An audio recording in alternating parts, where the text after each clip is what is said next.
Hello, everyone, and welcome in to what is to be the penultimate Battle for Smilodia episode 45, Battle for Smilodia Part 9. In but a moment, I will be unmuting and I will be introducing you to your cast of Power Rangers CyberStrike and giving you a complete rundown of the last session. So, without further ado, let us get to the introduction. Good evening, good afternoon, everyone. We are live. Episode 45. Introducing your cast for Power Rangers CyberStrike. Playing the role of Marika Hammond, the red CyberStrike Ranger, we have Chocolate Zombie. Guys, I don't want to alarm you, but it's Megazord time. Playing the role of Arrow, the yellow CyberStrike Ranger, we have Cryptic Cyanogen. Okay, which button is the muffin button again? Playing the role of Nova, the blue CyberStrike Ranger, we have DeLuna 13. If your console is the same as mine, it's the third one from the left. Playing the role of Scott, the green CyberStrike Ranger, we have the internet's Mr. Hardluck. Cool stereo. Playing the role of Dwayne Caruso, our resident Catman and recently christened Phantom Black Ranger, we have Rosso 6. I'm just going to push all the buttons. And rounding out the team as our 6th Ranger, we have playing our lovely Alpha Sentinel Orchid, we have Dynamo Tom. And of course, I am Twitch the Person. I am your Game Master, Grid Master, Dungeon Master, whatever you want to call me, or whatever is applicable to the Essence 20 system. I play all the other characters in this wonderful world that I have concocted, and I'm afraid I've made the world far too big for my own boots. But nevertheless, we are, as I said before I unmuted, we are entering this will be the penultimate episode of this Black Ranger arc, which has spanned a very long time because I wrote it feeling guilty I didn't do enough for the Green Ranger arc, and as I tend to do, I go from one end of the spectrum to the other end of the spectrum and completely skip over the middle. So yeah. It's been a thing. So, on the last episode of Power Rangers CyberStrike, the Rangers battled 3 of the Machine Empire's high-ranking commanders, we shall say. They faced Garrock and Stelon, who they have faced once before.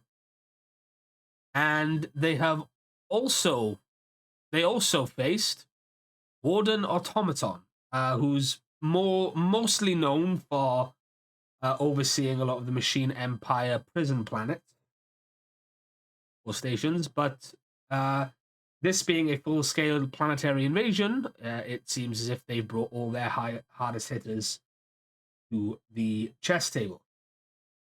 The Rangers managed to defeat Automaton at his own game, and subsequently managed to shut down the shield and re-establish communications with the rest of not only the Smilodian army, but the Alliance army, which has been defending the capital, Arcology, and subsequently battling in orbit around the planet.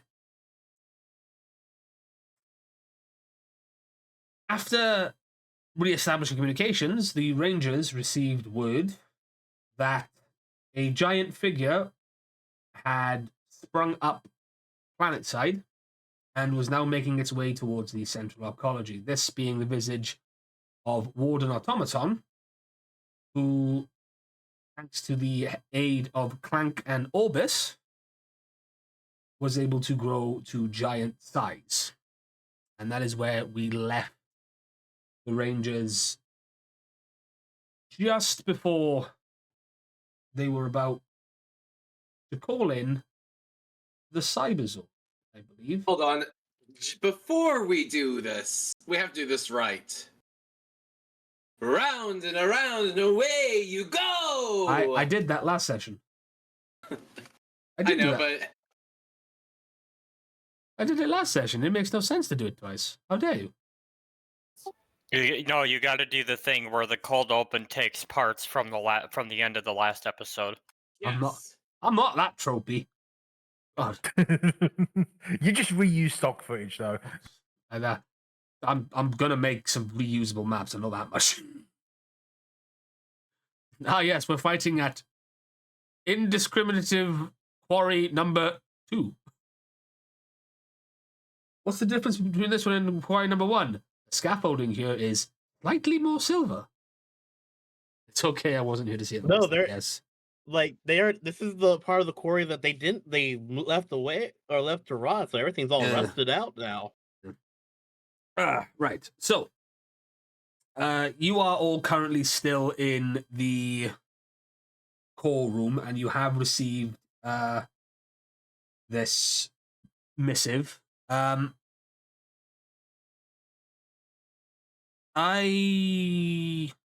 have already forgotten. We refer to my notes. Yes. Okay. Cool. Yeah, that's where we start. So, you've just received word that these this is happening, and I have the appropriate boss music. Woo! Oh, that's not too loud.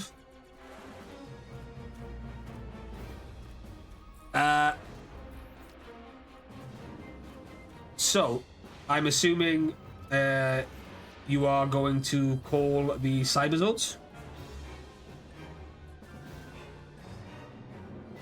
I will leave that to Marika because she's the captain.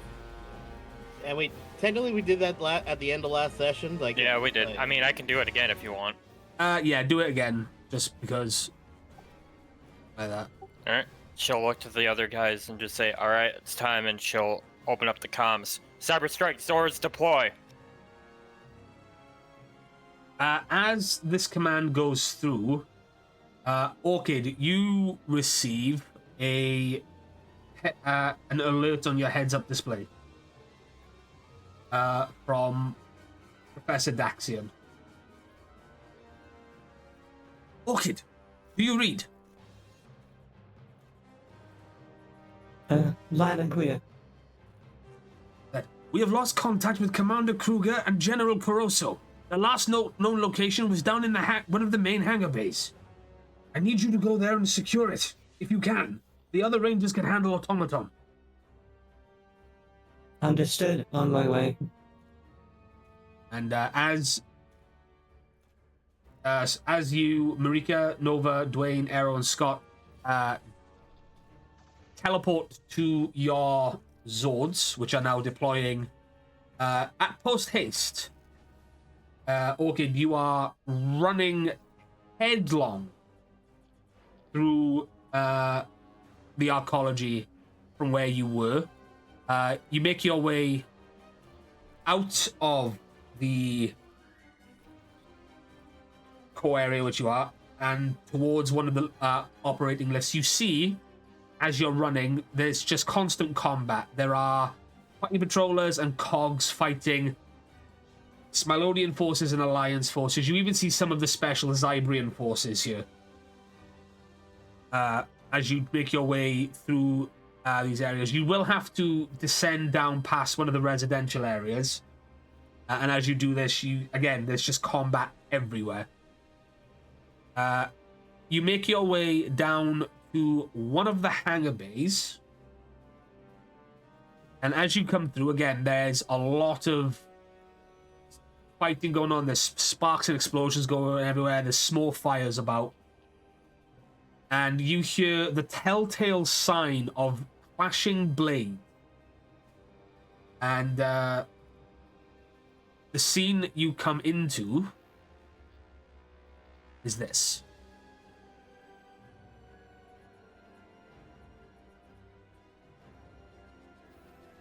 If I can get... Yep. Please tell me you can all see this. Yes. I can see it. Yeah. And it's So I this... see an old person there. So you enter somewhere just further back in the hangar bay. This is one of the more primary smaller unit hangar bays. However, you can see some of the Smilodian mech suits that were being repaired or like that. They've got blast vessels like that. Hell, you even see over here there's a mining vehicle that has somehow made its way over. You think it's someone used it as a battering ram. There's a small carrier ship which seems to have crash landed through the hangar itself. And right over here in the corner, which you saw that before all this happened, is the SPD CyberStrike convoy truck. Your convoy truck, which seems to have been driven through this ground floor hangar into the corner. It's surrounded by cog debris. So you think, and currently over here engaged in battle with a whole bunch of cogs and an old adversary, which I think you've seen before, Orchid. Maybe, I don't remember. Probably. If not, it's definitely in your database.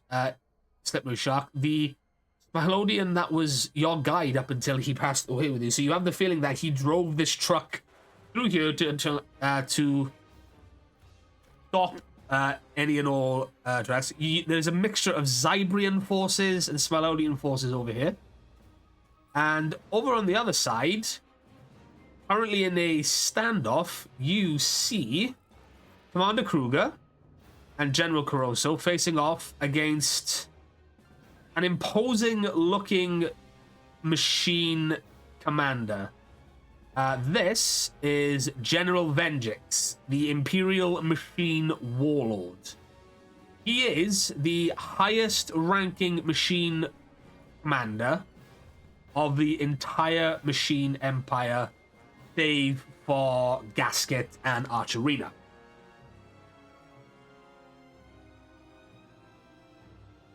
And I'm gonna say it. It's really fucking cool that he's the one fighting Kruger right now, because that's a fucking battle. well, it's not just Kruger; it's Kruger and Dwayne's dad. And you can see that Kruger and Gira's battle armor is scuffed from the fight, something like that. But Kruger, Shadow Saber in hand, Gira with his sword and his gun in hand. It looks as if they've been fighting Venjix for a while. And this is the scene that you come across, Orchid. What would you like to do? You are currently... This is just one small part of the hangar. The rest of it is... As I said, you've come down one of the turbo lifts.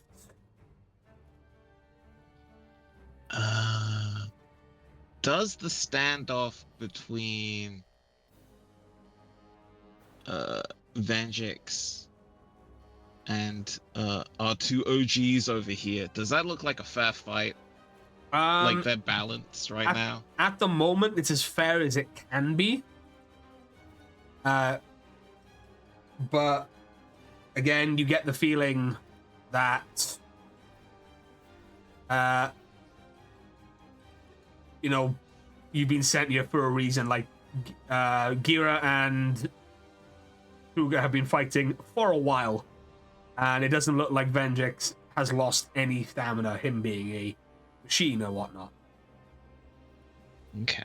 I was just wondering which seems like more of the dire situation, the Smilodia hunters against Slippery Shark, or Gira and Kruger against Venjix. The Smilodians and the Zybrians seem to be holding their own. Slippery Shark isn't really fighting them. He's kind of just like in the middle, flailing around. You get the feeling that this isn't an intelligent version of Slippery Shark. You get the feeling he's a little. This one's a little bit dumb. Understood. Then I know where I need to go. Yeah. And I greet Venjix the main way I know how. I'm gonna say you can't take a shot until battle starts.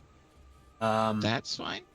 But yeah, where would you like to be on the map? This is what I'm asking. Where would you like to be placed? Do you have a rough side I'm coming in from? You be coming in from behind this area. Towards the back. So if you think of the hangar, it's kind of like sectioned off in certain areas for them to like repair. But you have like a bunch of these SCAF platforms over these mech suits for repairs and stuff. And then there's other vehicles and stuff that are docked as well. And you are right at the back where there is even more combat happening. This is just one small part where this is actually closest to, this would be one of the closest to the entrances. So from like one of those little forts that lead into the arcologies. Yeah. Then I will go back up Gira and Kruger. If I'm at the back, like around here, if I can go under this, or if this is where the elevator lands, I'd be on here. But like this area, essentially. Yeah, the elevator is way, way back. Like this hangar is huge. It's one of the small like that. So yeah, if I will grab Orchid. You run across then you'll have to morph yourself. You sprint across the room where it's all happening, and why is that suddenly gone really quiet? Music. I hear it. Mine's gone. I hear it. It's actually very Star Wars like. It's actually called Imperial Pursuit. Oh,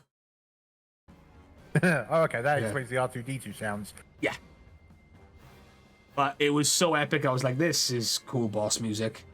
Yeah, you run across the hangar where there's other fighting going on. You see putties falling down. There's other members that, like that.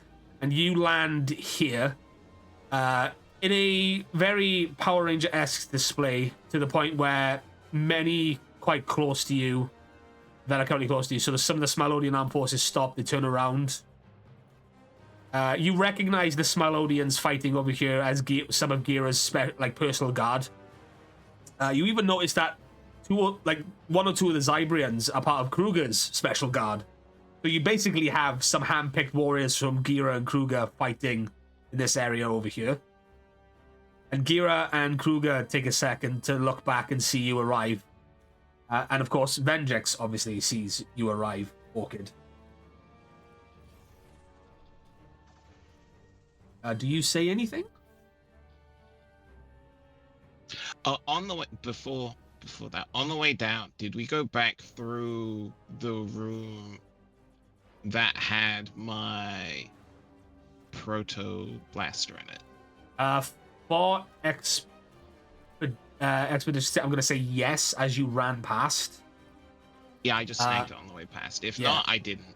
Just so I know what I have access to. Yeah. I'm going to say you did, because like that, as you enter that room, there was no the scientists had got out.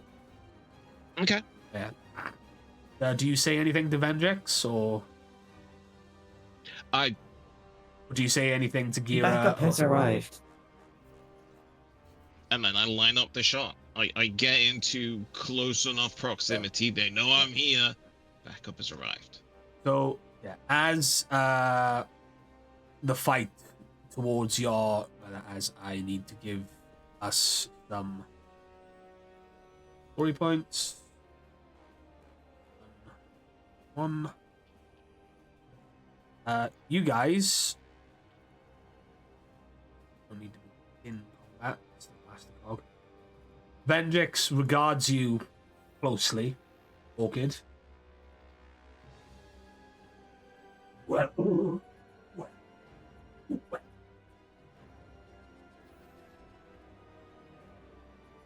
I've seen reports of you. The Phantom visit gave our forces a lot of trouble in the eastern sectors. You were one of Kruger's little ranger puppets all along, man.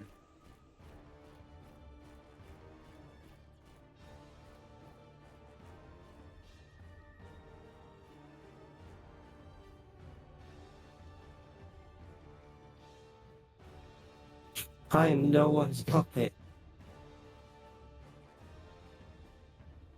You betray your own kind. No. Maybe you can be of some use once I'm in this rabble. Glory of them. That's it. Achieve empire. I sentence you to deconstruction. And he takes another battle stance as Kruger and Gira. I think it stands in. Kruger lets out a growl and says, "Don't forget who you're also fighting, Vendrix. In the name of my home planet and the Alliance, I will not let you take another soul." Gira also standing up. I can't remember Gira's voice. Just think Michael Ironside. Yeah, it is, isn't it? It's like that. You have invaded my planet. You have put the lives of my men in danger. I'll make sure that I take a piece of you as you run from this world. Orchid, I need you to roll initiative.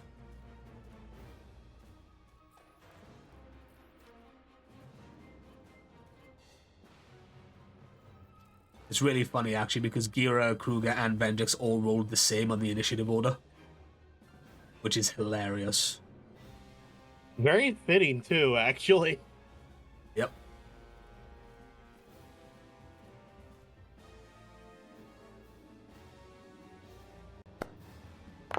Oh, wow, and Orchid's right down there with him. Ugh. Well, technically, that means you get a story point.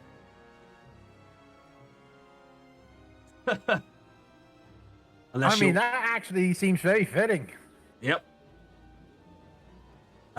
Okay, so just before this combat begins, we're gonna go back a little bit in time as you Rangers shout out the command for your Zords, and as you all assemble inside your cockpits,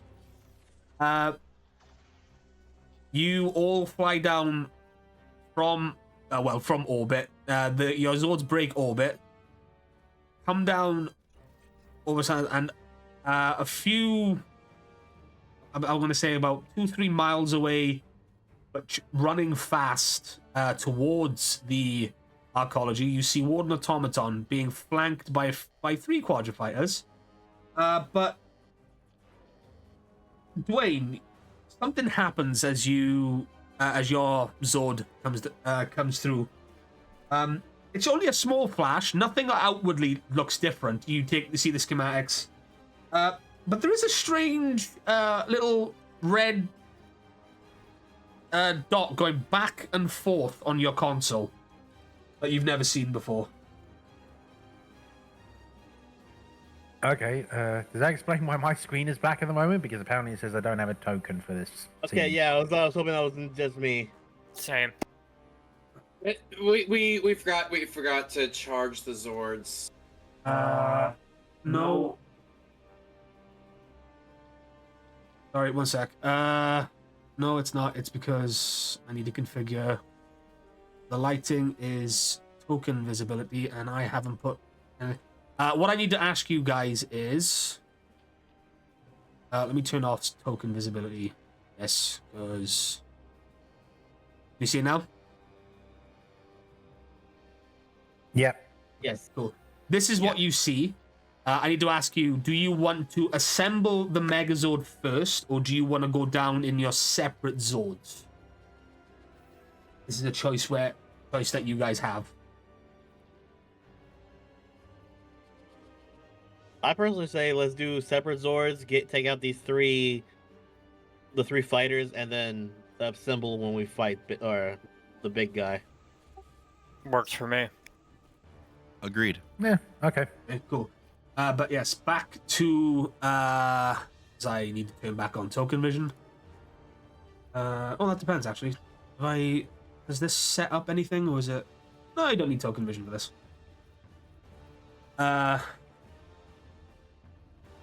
I will drag your Zords. You should have control of all these. I'm gonna drag y'all onto the thing. Can you control them?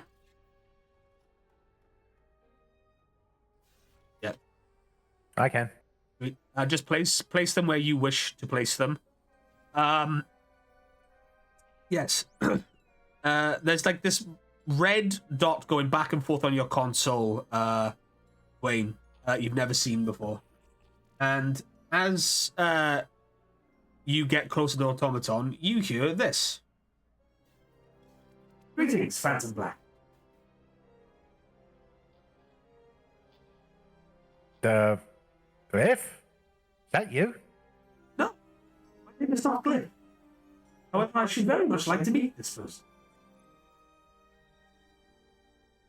Glyph is the AI for the Gamma. My name is Sigil. I'm your personal Phantom Ship assistant. Although this is not your Phantom Ship.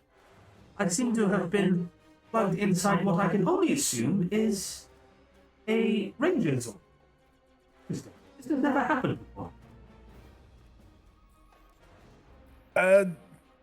Well, pleasure to meet you, Sigil. It's first time for me as well. Okay. So what do you do? I'm your personal Ranger assistant. Personal automated Ranger assistance intelligence.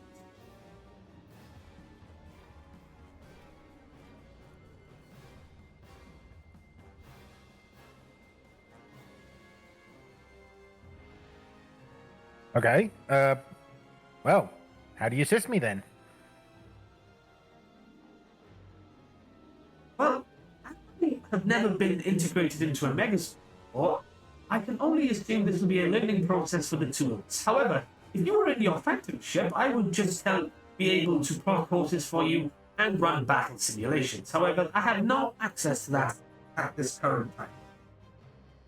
However, I should point out that you and your comrades are about to be fired upon by 3 large individual fighters. And as he says that, the quadrifighters have started unloading at the lot of you. As your Zords are descending. I'm gonna say this out of character. Yelling dodge while it's happening isn't very helping. But yes, Dwayne, you have acquired a Phantom assistant, for lack of a better term. And yes, when I say there is a red dot going back and forth, you can say it's Alpha, but the inspiration was Kit from Knight Rider. Actually, I wasn't thinking Alpha. I was thinking Kit. Same. I was thinking Kit from Knight. I was just like, this would be quite funny. But yes. So your Zord is not your Phantom ship. But that is something for a later time. You can ask him when it's done. But yeah.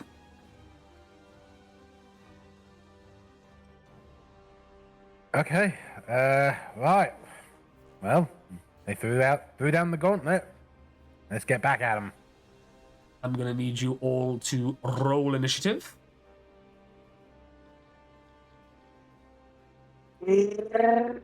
Bowling.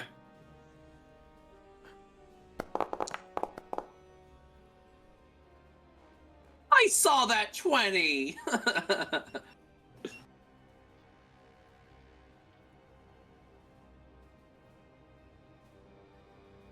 Guys, I'll be right back. If you guys don't mind autopiloting for me. A bit of a family. See. Yeah, that's fine. Go ahead.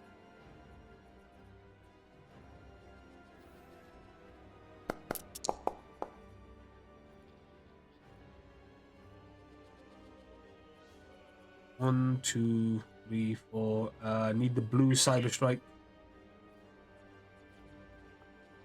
Yeah, you might have to roll it for him. Oh, was it Deluna that went AFK? I thought it was Choco. Sorry. Yeah.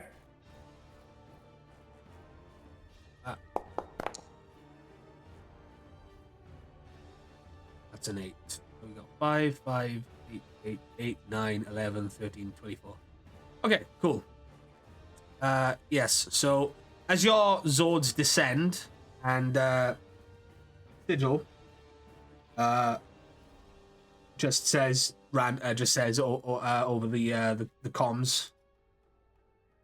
Converting from space to land mode. Atmospheric pressure stable. Planetary battle stations required. You're all set to go, Phantom Black. As are your.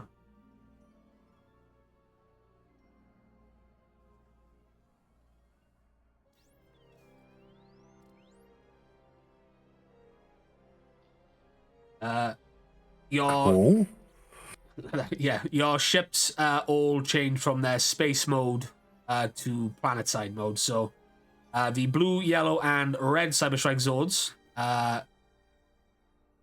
make landfall and instantly turn into their smaller land vehicle modes, which I will give a brief look for the people at home.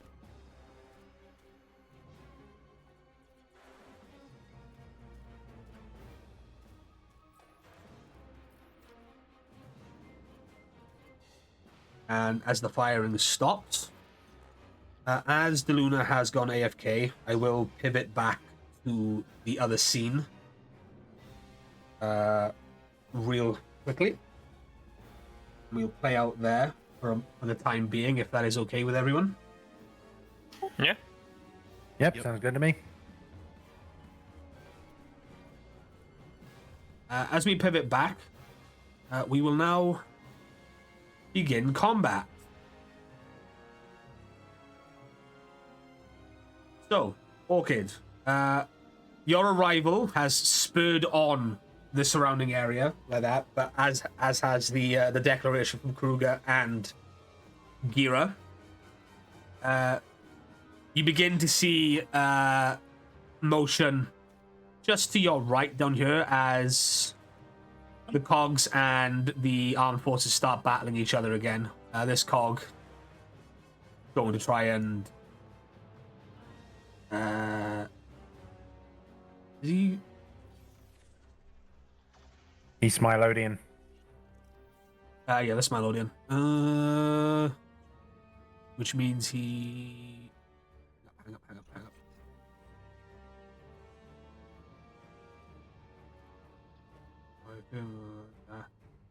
Cogs suffer a downshift 1 on all skill tests.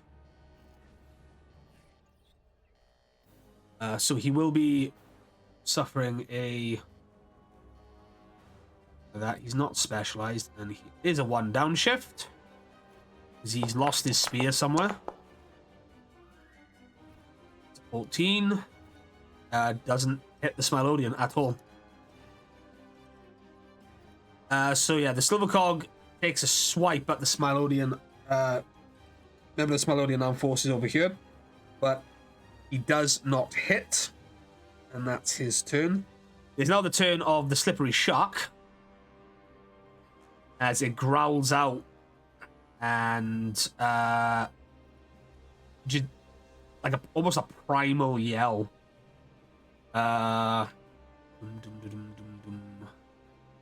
Derpy shot, do do do do. Derpy No, shot, do do. no, none of that. Shame on you. What's the minimum?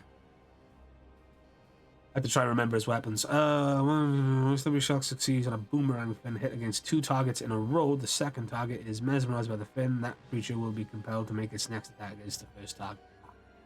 I remember. Yeah. So what's the range on that?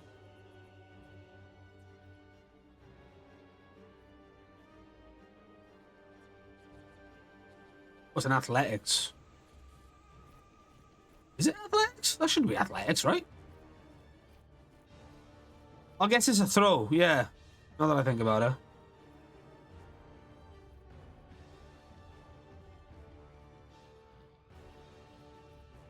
I sworn that was range the last time we had him, but yeah, that's fine. So from where he's standing, because he's quite tall, he has a 10 feet reach. He's gonna throw the boomerang fin at this Zybrian dead in front of him. He's going to perform this. It is specialized. It is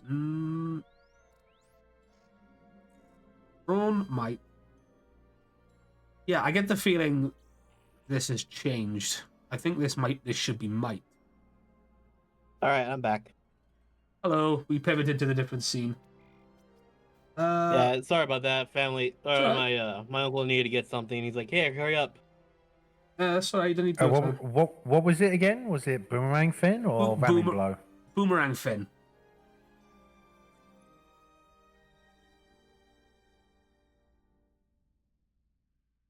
Doesn't make sense that it's athletics.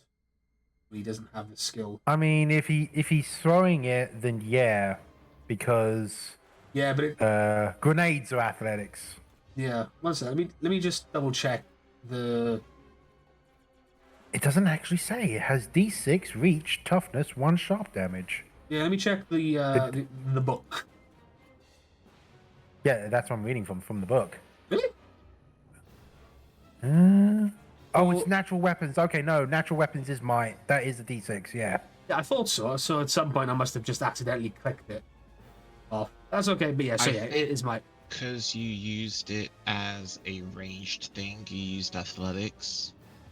Maybe because it's been a while isn't since a ranged attack. Yeah, yeah. And the last time I used Slippery Shark, we were still trying to figure out the game. So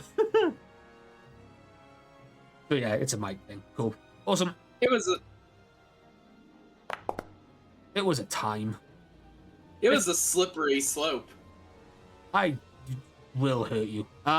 If it meets it, it beats it. So, he takes this Zybrian takes 1 sharp damage as the Slippery Shark just hurls the boomerang fin in its direction as it hits him and bounces back, and the Slippery Shark catches it. Considering he has not made a move, he's going to attack again, but instead he's going to attack this Zybrian armed forces member behind it.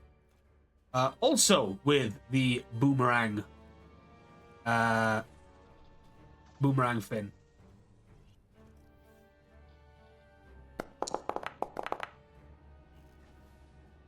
And I believe that hits too. Yes, it does. So, as it is said, the second target is mesmerized by the fin. It's kind of like this strange glows come over him, and he kind of like locks eyes with his ally. Almost confused, but it almost looks like he's going to charge and try and attack his ally. But that is the Slippery Shark's turn. Over. So I hope there's a status effect for this. Sleep, blinded, deafened, defeated, prone, unconscious, stunned, restrained, invisible, Mesmerized. Yay, there's an actual thing for that. So he is currently mesmerized. It is now the turn of a Blastercog, which is currently locked in hand-to-hand combat with a Smilodian, so he is at a disadvantage in that he can't use his Face Blast. He's also going to suffer the 1 downshift because, again, they fear most animal-based beings.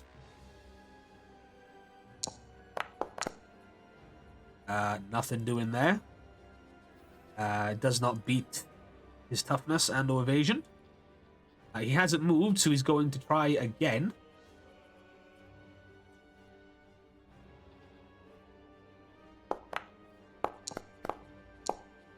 And another unsuccessful strike as this Blastercog is trying its best, much like its other allies, to hit the Smilodians and the Zybrians, but they just seem extremely uncoordinated right now. So the forces aren't really having a problem. The only thing they seem to be having a problem with, Orchid, is the slippery shark. It is now the turn of the mesmerized Zybrian member, who is now going to charge. I need to remember how much. I think it's 30. Yep. 5, 10, 15. He's going to charge right at his ally, and he's going to try and hit him. No. Skills, weapons, rolling. Yep. Unfortunately, he's pretty damn good. He does unintentionally knock the his Zybrian ally, in the face, and he takes 1 blunt damage. Before he kind of shakes his head and realizes what he's done, before looking back at the slippery shark and saying, some expletives in Zybrian before quickly apologizing to his comrade.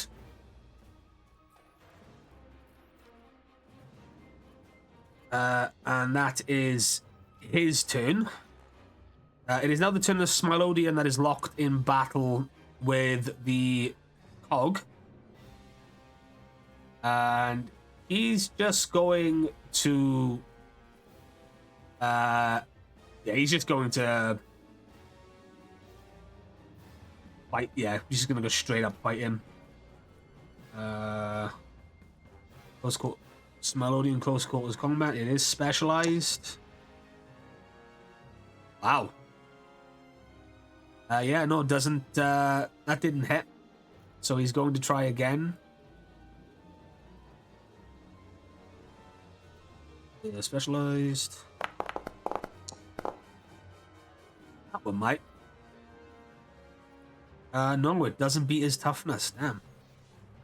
So these two here are just locked in a fierce fight, which is it's kind of fair, seeing as the Alliance forces and the Smilodian forces have been fighting for a while now, so they are kind of worn down, and they do not have the benefit of Grid Ex Machina. It is now the turn of another Smilodian armed forces member who's fighting the Blastercog.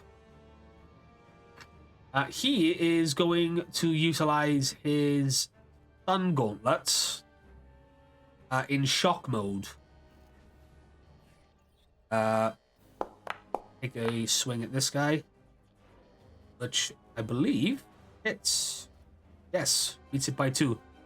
So he takes a swing at the Blastercog and manages to just get a grip and send an electric shock through the cog himself, just electrifying it as the cog takes the jolt and tries to back up, but he's got a clean grip and he's going to try and do it again as he has not moved. He's going to try another shock attack, which does hit. So this Blastercog gets grabbed by this Smilodian, more or less, with his shock gauntlets, and he just unleashes 2 quick blasts to the blaster cog, and the blaster cog here starts to look a little worse for wear. He starts to kind of like drizzle and spark, and that's his turn. If I'm going through this fast, guys, it's because trying to speed up the NPC combat so it gets to the player combat. No, it's okay. It's okay. But yeah. It is now the turn of one of the Zybrian armed force members. I believe it's this fella. Yes? Yeah, it's the one that got knocked down. I got knocked in the face. He kind of looks at his friend and it's just kind of like, I'll remember that later, but I know it wasn't your fault. He's going to step the slippery shark.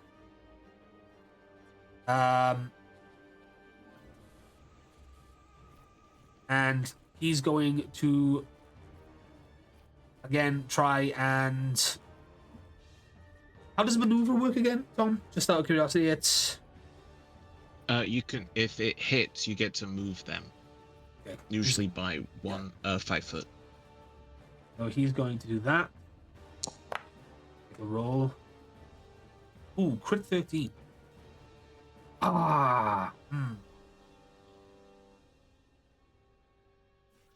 So close. The Zybrian kind of moves forward and he tries to do like a thrust kick almost to the slippery shark. It does land, but it doesn't seem to do any damage, but it was a good kick. And that's his turn because he did have to move forward 5 feet. But he is now locked in combat. The 2 Zybrians are now locked in combat with Slippery Shark. And the third Zybrian, is locked in battle with this Silver Cog.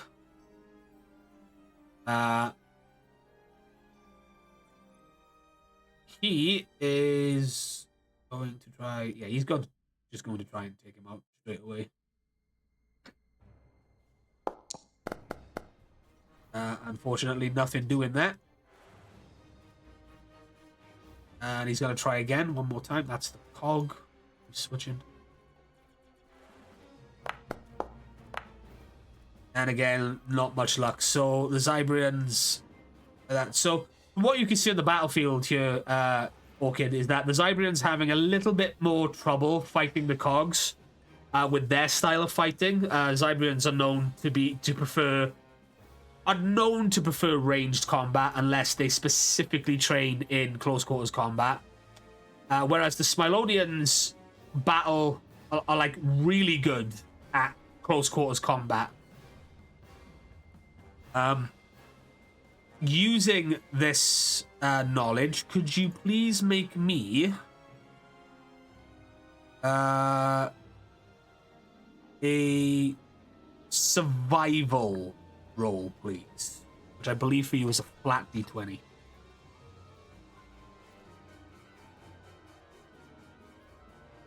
It do be. 9. From... Yeah, I'm not going to say it's going to be that hard. I mean, it's... So I'll say you passed this one. From what just these interactions, these small interactions you can see on running through your battle HUD, you could come up with a with a command to the Smilodians and the Zybrians, where the Smilodians move in close, but the Zybrians disengage and rely on what they are good at, which is ranged combat.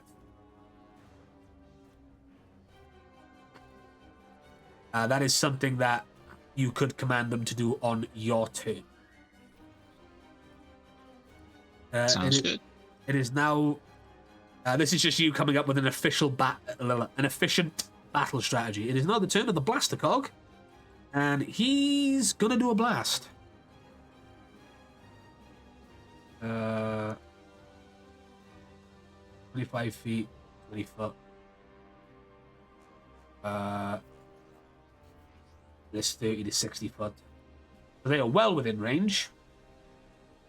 So he's going to take a shot at the Smilodian fighting the other Blaster Cog. is specialized. However, it is a shift down.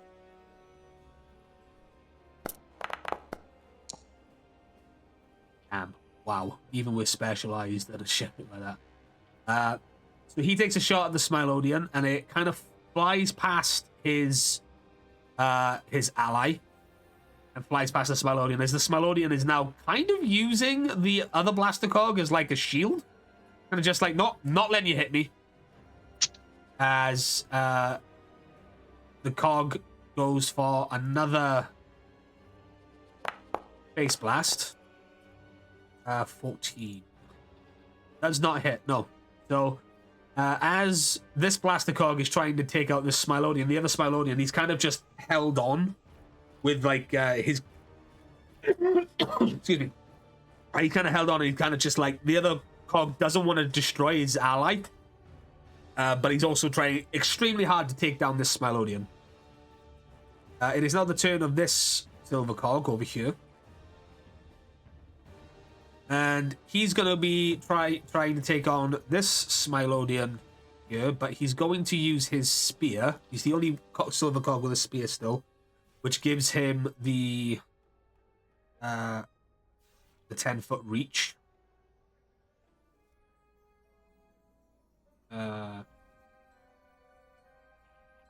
Again, shift down because you're fighting Smilodians. The 13, it does not hit. The Smilodian, very easy. Hang on, one sec.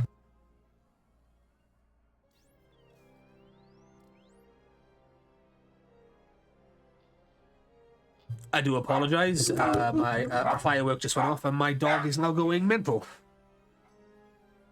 So I needed to move really quickly there. Yeah, so the silver cog trying to attack with his spear, and he's unsuccessful on the first attack. He's now going to try again. One shift down. Oh, snap. As this cog tries to... Hang on, guys, I gotta... One sec. Sorry.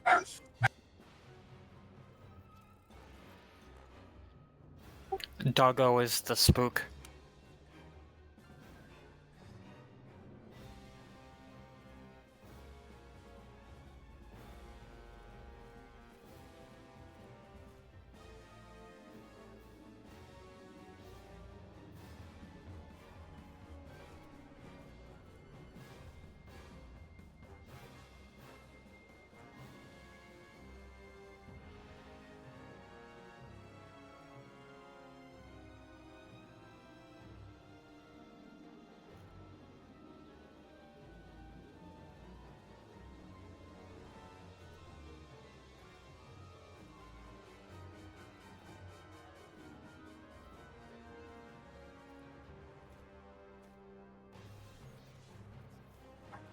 Sorry about that, folks.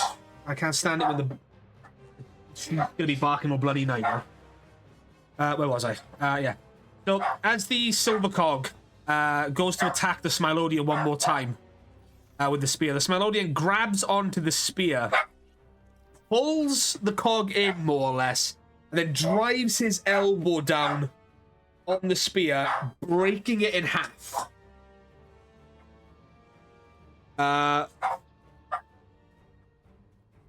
Thus knocking the silver cog off his feet and to the ground in the process. This cog is now prone, and it's not his turn anymore. So it is a rare occasion where a cog is prone for the remainder of this round of battle, which is quite funny. Unless I'm reading Relentless wrong.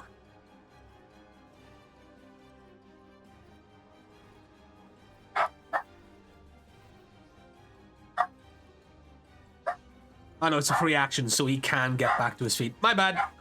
He gets knocked prone for a moment, and then he just instantly springs back to his feet. Cogs, man, they just can't. They just don't stay down. Must be completely dismantled to be eliminated. Yeah. But Okay. yeah, that is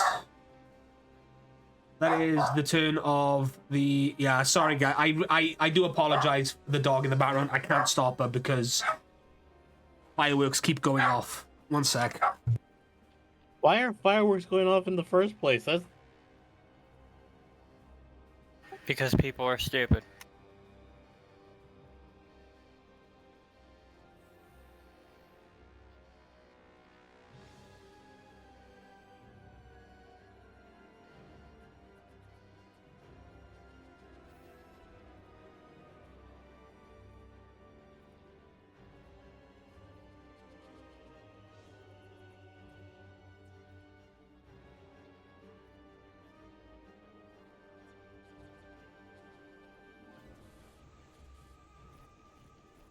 I hate bonfire night. I hate bonfire night season. Yeah. So the cog has now lost his weapon, and that is his turn.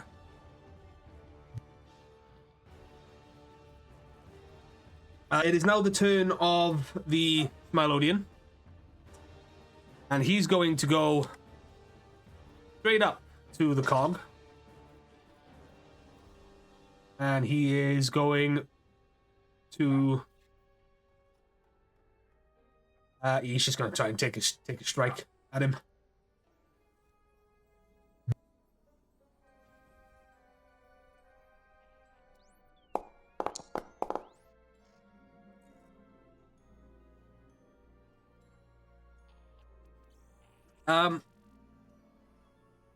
He does manage to land a blow, but it doesn't seem to do any damage to the cog.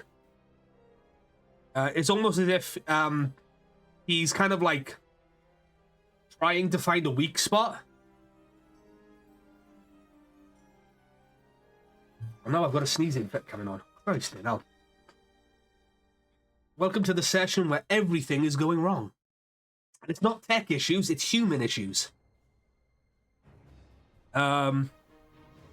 Murphy's session. Yeah. But, yeah, the Smilodian, he seems to be trying to scout the cog for a weak point, but he doesn't seem to do any damage. And it's now the turn of the silver cog over this side. And he is going to try and hit his adversary in front of him.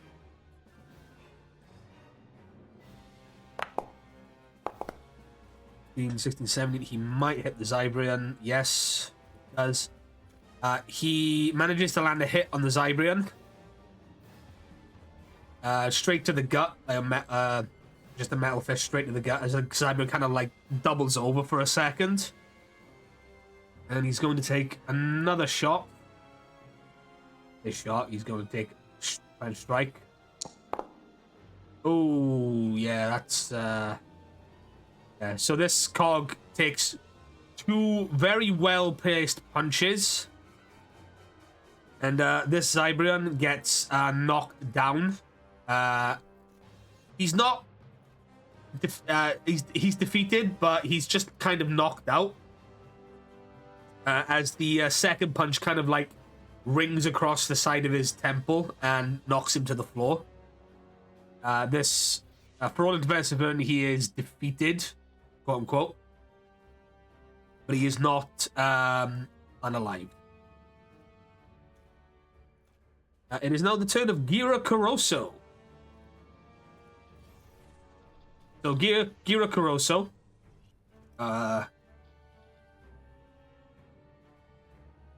is combat knife / sword. I say it's combat knife. It's combat knife damage, but it's like a small like machete type deal, like he would take into the jungle. I believe is what we established.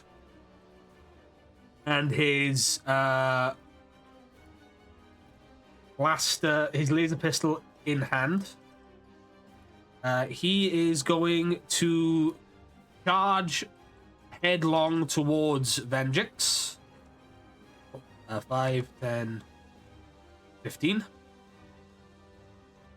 And he is going to, with two hands on the hilt of his combat knife, he's going to try and thrust it into the metal chassis of vengeance. He does so with a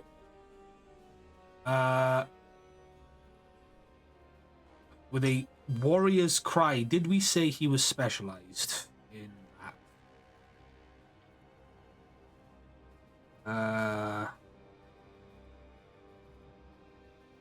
You're so still against being shot and surprised that negative responses are just not really something you get.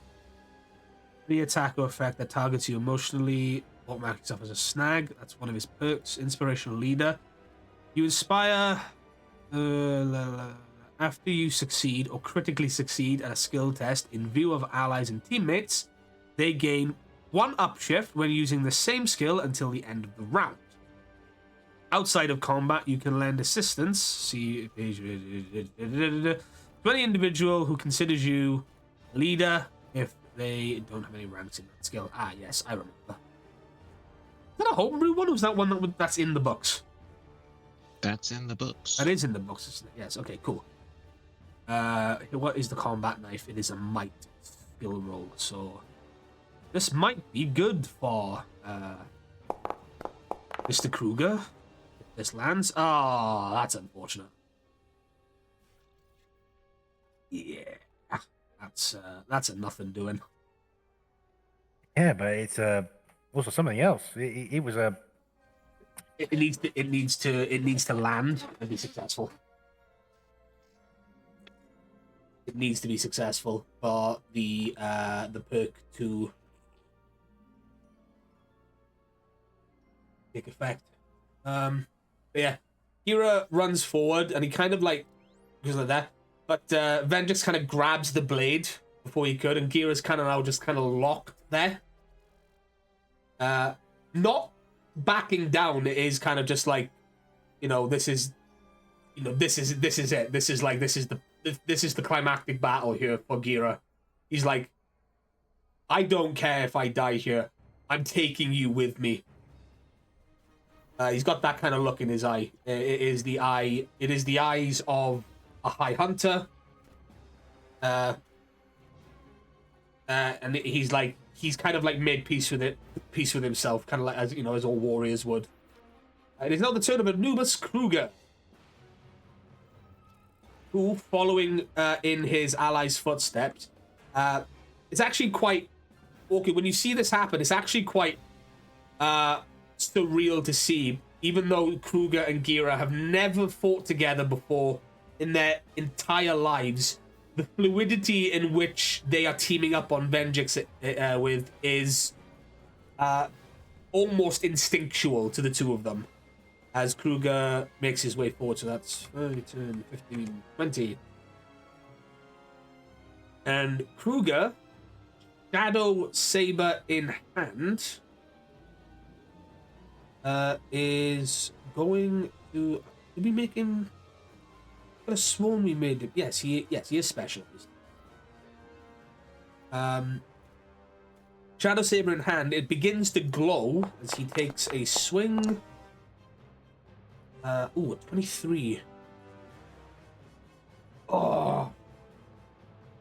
Considering what I just said, I'm going to say that this is going to target his evasion, and it does beat it, because Vengeance is currently holding Gira's slightly shorter combat blade.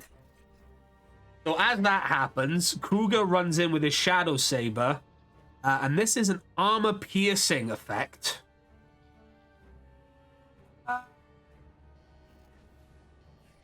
Which I believe armor-piercing...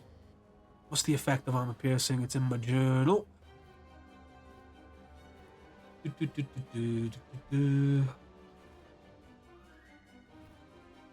Elemental types. Armor-piercing. Attacks with this weapon ignore deflective bonuses to toughness from armor. Oh, hang on. So... basically, it ignores the +6, I believe. It ignores Vengeance's +6. So that actually beats its Vengeance's toughness. Yeah, because it would have gone from 24 to 18. Yeah, to 18. So Kruger takes a shot, and just before Vendrix can get away, Kruger's blade comes down, and it does make contact, and sparks do fly out of Vendrix. As it seems that Anubis Kruger and Gira Caroso have now found their stride in how to defeat this machine warlord in combat. Gira realizing that he doesn't have quite the strength that Anubis Kruger does, as Kruger's still a little bit younger than him, and Caroso's a bit long in the tooth, no pun intended. But yeah, Vendrix takes 2 energy damage. Let me take a look at his hang up.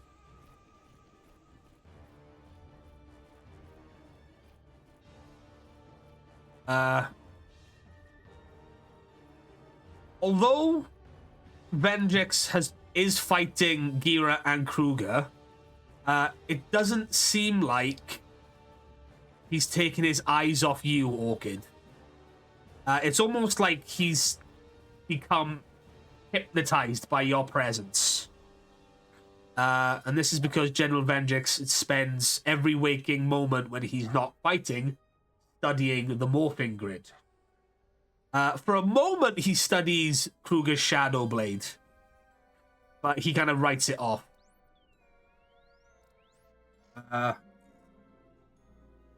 As Vendrix regards Caroso and Kruger. Well, seems you're about to make this a little bit more interesting.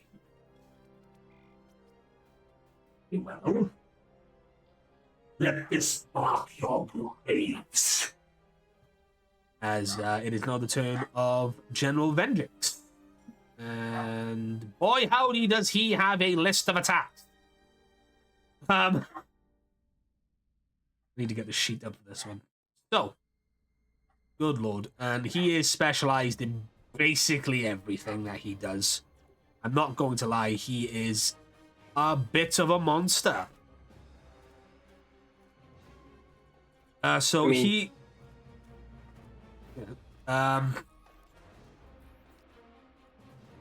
So, yeah, he's just going to... yeah. Using his first attack, he's going to...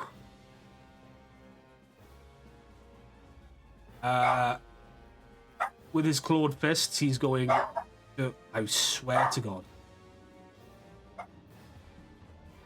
He's going to take a swipe, and this does affect 2 targets. He's going to take a swipe at Kruger and Gira. And it does beat both their toughness. So they're both going to take 2 damage.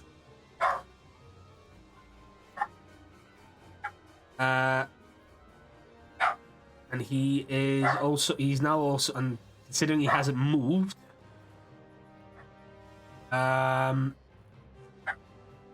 he's going to take another shot. The 2 of them. Does he have a hang up? Is he afraid? No, he's not. Yeah, he's going to take a strike at Kruger and Gira again. And unfortunately, it does hit the 2 of them again. Kruger looking a little bit worse for wear. But still the 2 of them holding firm against General Vendrix. Okay, it is now your turn.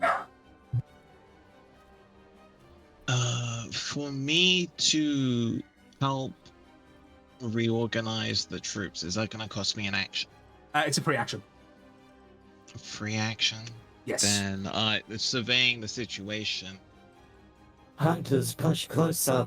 Zone reinforcers pull back and lay down supporting fire.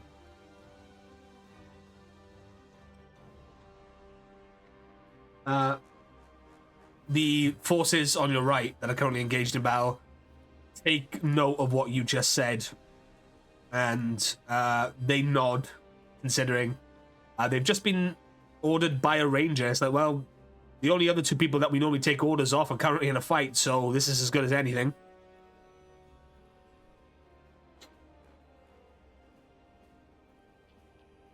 And then I have to have faith.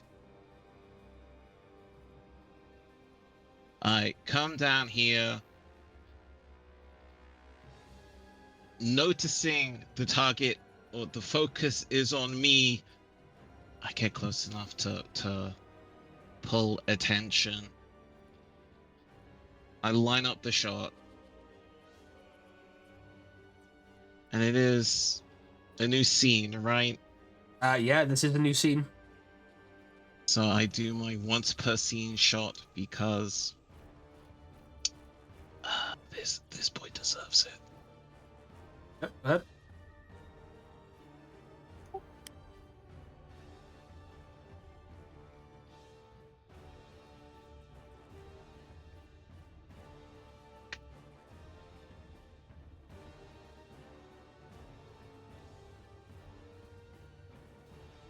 Incoming dice spam.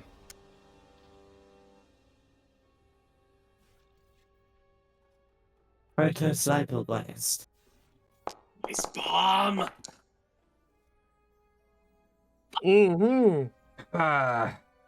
So that is a 14 crit. Unfortunately, it doesn't beat his toughness or his evasion. It doesn't.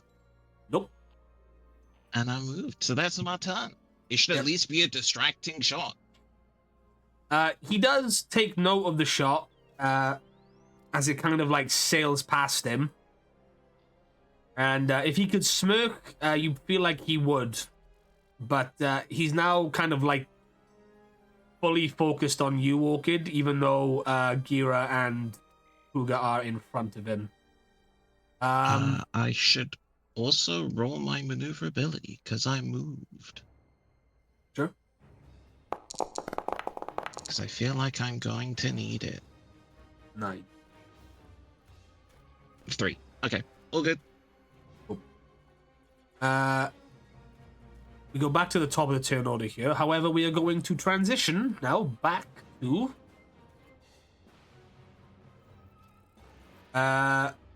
this scene over here, where the Cyberzords have just descended and they're about to engage these Quadrifighters and Automon. So, it's top of the turn order. Warden Automon rolled a 24, so he's going to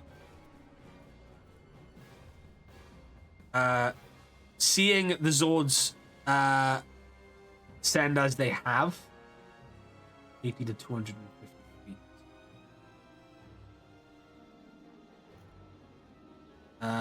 He's going to line up a shot on the red CyberStrike Zord. With a 1 laser, it is normally a specialized. Crit 13. Nope. Nope. So as this happens, Doesn't hit either. Nope. So as this happens, Warden Automaton, before he takes the shot, Ah, wonderful! More pieces for the board. You Rangers do so enjoy your little playthings. Fortunately for you, it'll do you no good. as he takes a laser shot, and it kind of just streaks past you, Marika. And he's going to take another laser shot.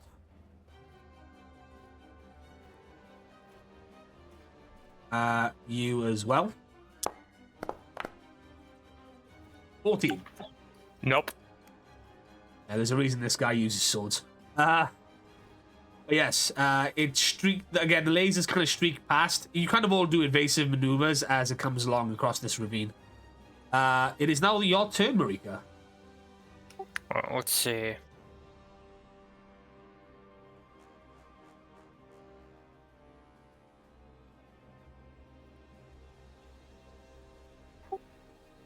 Let's see. I gotta see what the range on the blasters are.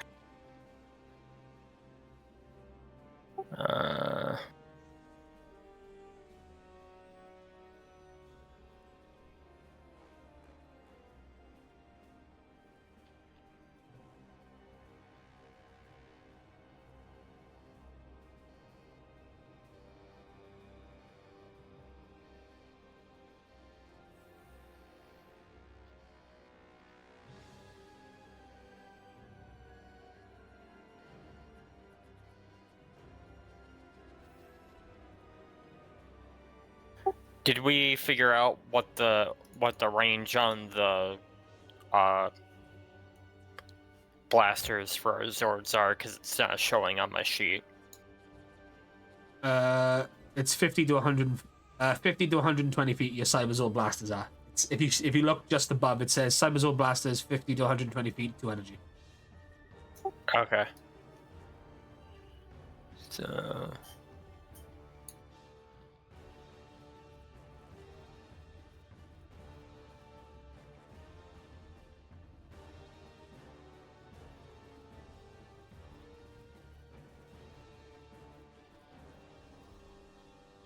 I can get right here, and then this quadrupod right directly in front of me.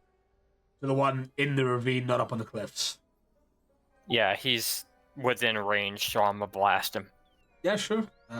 Make the roll. You are piloting. I believe you go off of. It'd be my. Yeah, we said we won't use the driving skill, did we? So we said we would use. It'd be targeting. Yeah, so you use the Zord's targeting skill.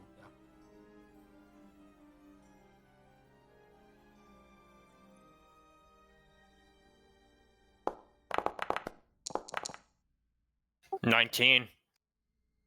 Oh yeah, that hits. That hits the quadrifier. Pew pew. The quadrifier takes 2 hits, and it was already looking a bit, scuffed and stuff like that. Obviously, these quadrifighters have come down elsewhere from the fights, from the battle going on. But yeah, you hit. That's a clean hit. I don't think I get a second attack with this, so I think that's it. No, you do not. However, I will just real quick make this just real quick so that we have this in the chat. I have shield matrix. You do. Your Zord manifests a powerful invisible energy field that turns aside incoming attacks in the same way that many spacecraft deflect debris or enemy payloads. Your Zord gains the vehicle trait Shielded too. You can choose this Zord feature multiple times, increasing your shielded numerical value by 2 each time, up to a maximum of 6 shielded. So, if I remember correctly, basically what that means is once per round, or during each round, I think minimum I get 2 instances where if an attack is made against me, it has It reduces it by 2 damage. Yeah, you reduce 2 damage, yeah. Yes. So it's kind of like armor in a way. Yeah, it is. Yes. So it takes off the armor before it takes off the health. Yeah. Mm-hmm. But yeah, you said that's your turn? Yes. Awesome. Cryptic. Or Arrow, should I say. It is your move. Oh boy! The yellow CyberStrike Zord. Now, do I have a choice between autopilot or manual attacks? You can only do manual attacks if you are in the Zord. Autopilot is when you are not in the Zord and the Zord is autopiloting itself. More on that later. Okay. Let's see here. My bed is 40.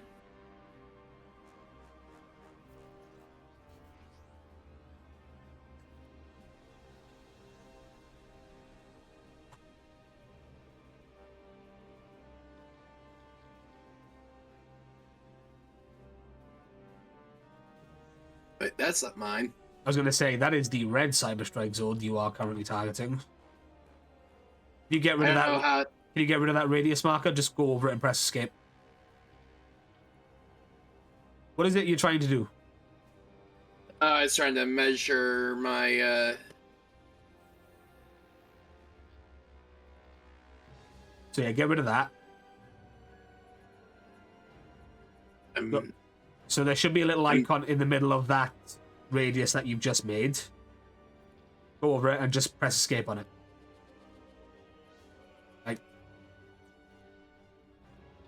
I'm not seeing it. So you just made a circle template, correct? Like this? Alright, I'll get rid of it. Thank you. Also, Twitch on your starting soon screen.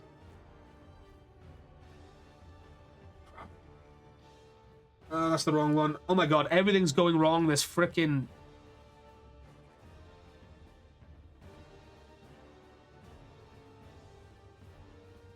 There you go.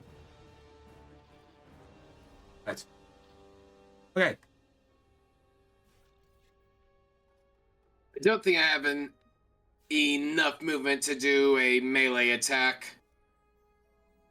No, but each of you do have... You do have both ranged and melee attacks.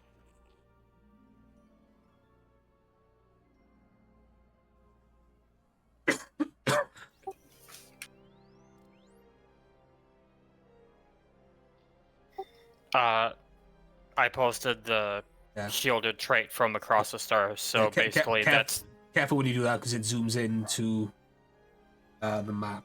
I am currently looking at it. Do not worry.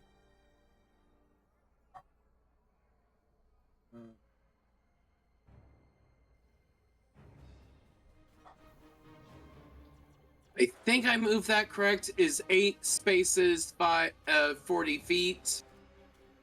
From where you currently are, that your round movement would be 40 feet from where you were, so... Yes. Okay.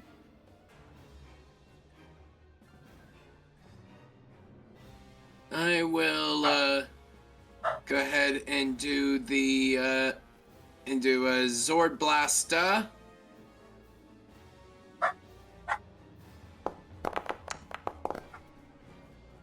Beans. Who are you targeting? This boyo. The one on top of the ledge? Yeah. Yeah. Unfortunately, your blasters do not hit this this quadrifighter. They kind of just blast the rock face.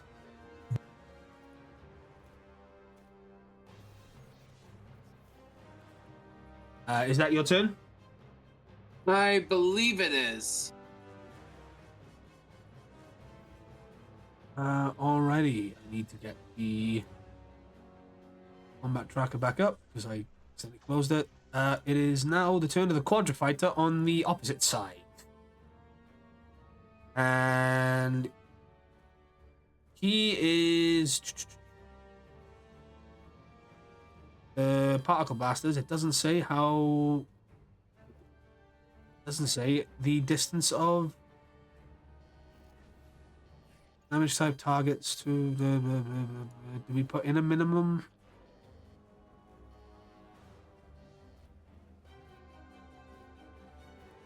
No, we didn't. Didn't put that in. Need to double check that in the book. It's been a while since I've updated those. I believe that's Adventures in Angel Grove.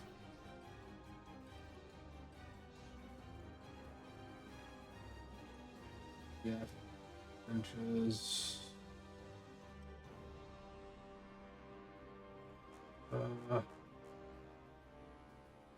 One moment. I was going to say, is it across the stars or from Angel Grove? I believe they are. No, they are Adventures in Angel Grove. These ones, these particular ones.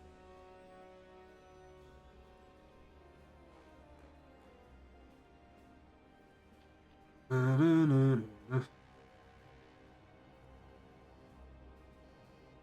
the quad fighters.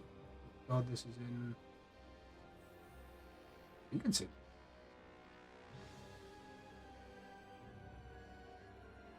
No, it might be. Oh no, it might. You might be right. It's been such a long time since I've used the quadrifighters.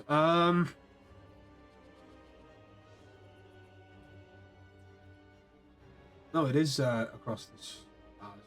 Must be. Is it the plasma Okay, particle so- blaster? Yes, it is. What 60 I to will- 300. 60 to 300. Yeah. Okay, cool. Yeah, 60 to 300 is Angel Grove. Adventures in Angel Grove. Yes. I just had that open and it wasn't. I don't know. My head's. I do apologize, people. Maybe my head's a bit fried from work today. No, it's okay because 60 Across to the 300. Stars has it at a different range for that. Yeah. Okay, so it's 60 to 300. He said, yeah, Tom. Yeah. Mm-hmm.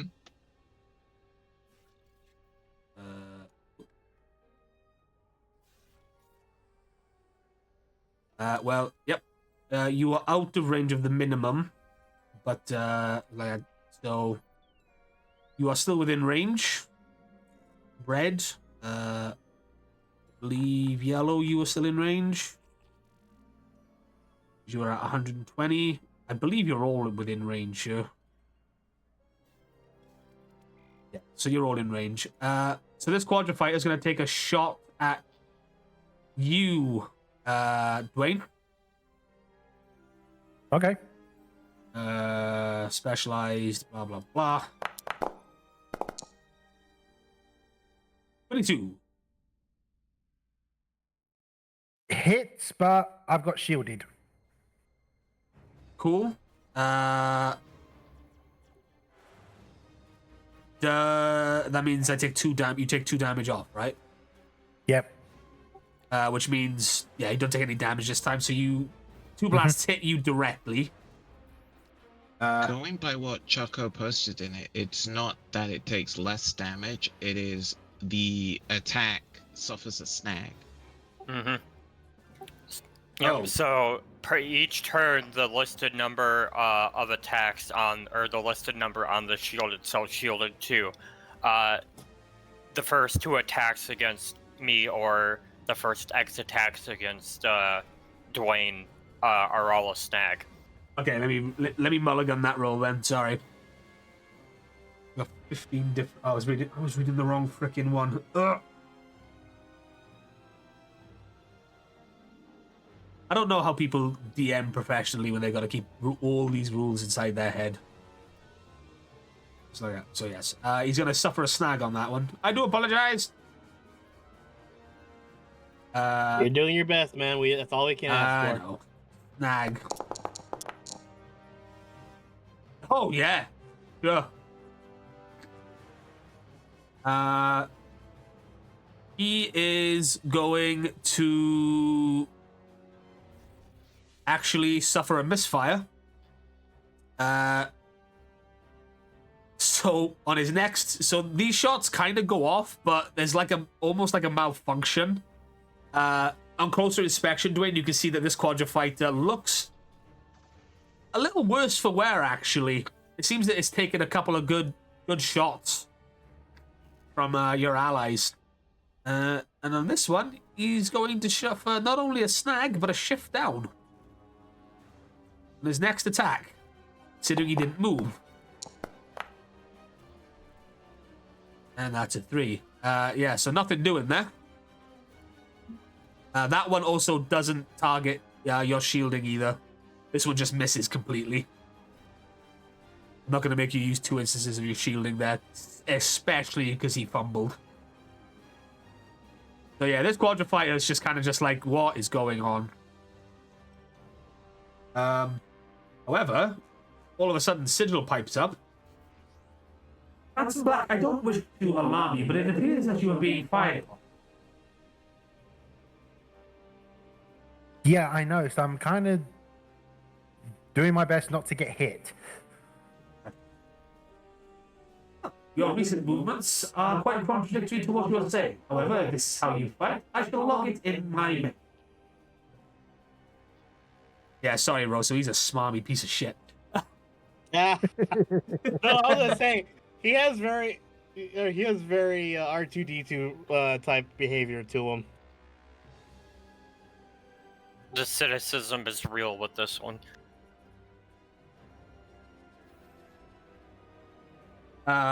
That is that quadrifighter's turn. You're fighting the wrong way, but I'm not here to tell you that. So if this is how you're going to fight, then I'll just log that. This quadrifighter starts to lift off the floor and is going to use its aerial movement. So it is now, I would say, about... I'm going to say about 20 feet off the floor. And he's going to make his way over here, and it's 80, so that's 5, 10, 15, 20, 25, 30, 35, 40, 45, 50, 55, 60, 65, 70, 75, 80. Oh, he's just in range of you. So yeah, he's going to try and swipe at you with one of its other limbs, Rosso.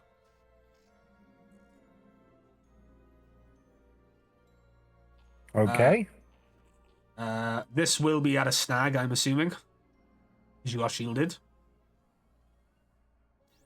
Yeah. Unless it doesn't apply, but no, it would apply to melee, wouldn't it? So, Nagarino. It's a crit. Nope. But it don't do much. And again, this quadrifighter is already smoking. This is kind of like you think it's a last-ditch effort. And guess what? It is your turn, Dwayne. Dwayne's gonna put his hands on the grips and be like, okay, let's warm up these guns, and I'm gonna blast them. Yeah, sure.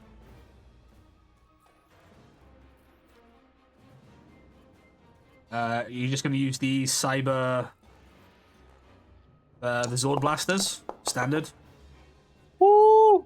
Woo-wee! Well, 22. The black and green Zords are aerial specialists, so yeah. As it tries to swipe at you, you kind of like in VTOL mode, you kind of like spin. You do like a barrel roll, and you just unload into it, and the quadrifighter takes 3 damage, and it is knocked out of the sky. Wrong one. I'm gonna point out real quick, by the way, that was technically a double crit, but it didn't count as double crit. No, it didn't. That's... It goes because it's in the air. It does go spinning in a direction, and there's only one fair way for me to decide this. Is it going towards red, yellow, green, or is it going towards the cliff? Go for the cliff. Go for the cliff. Go for the cliff. Oh yeah, like that. We'll red, yellow, green. Heads or tails?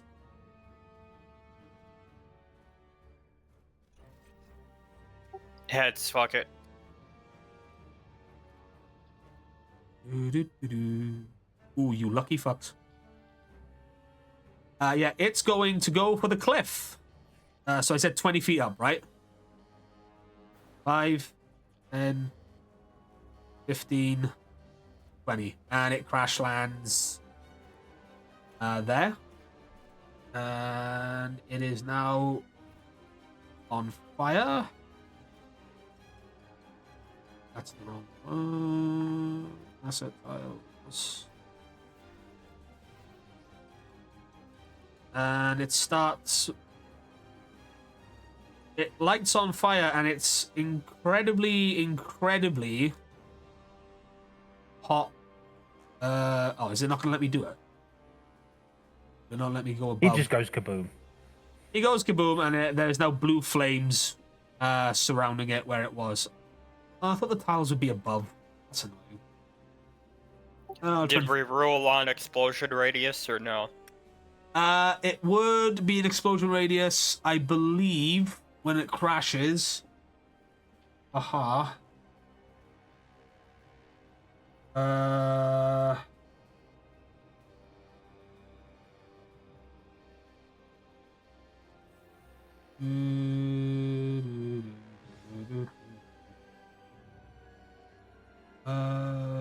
It's not under threat in across the stars, unless I'm just missing. Where's it gone?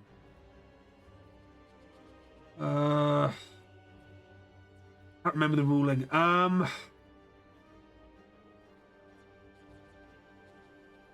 Rules of the trade, across the stars, combat. Base con. That's the one.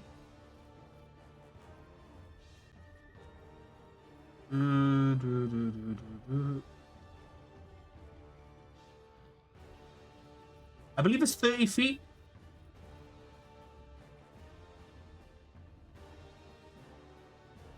What size is it?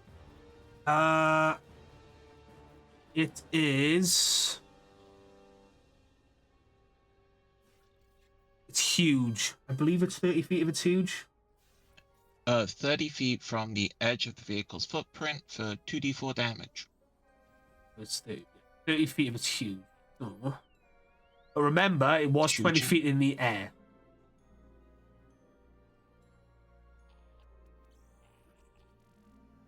It's 30.5. Can't do. So we're gonna say 29.2. I'm gonna say you were just out of the range of it there. I'm gonna say you're just Okay. out of the range there.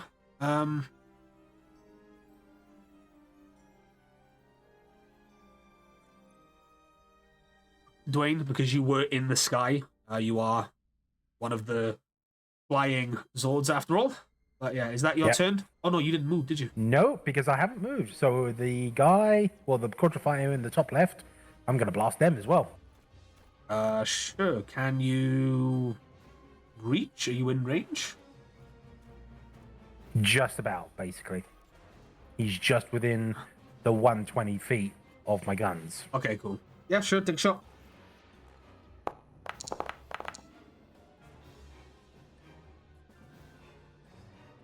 Nothing doing there, friend. Question. Can I re-roll? I don't think so.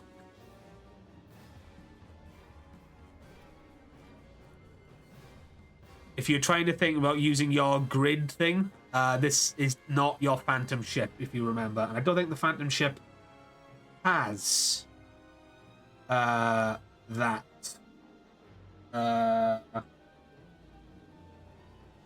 Let me double check. Oh, I found a quadrifier.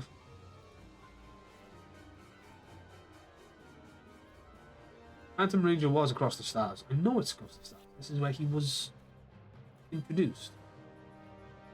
Where's the... Was it under Phantom Ranger?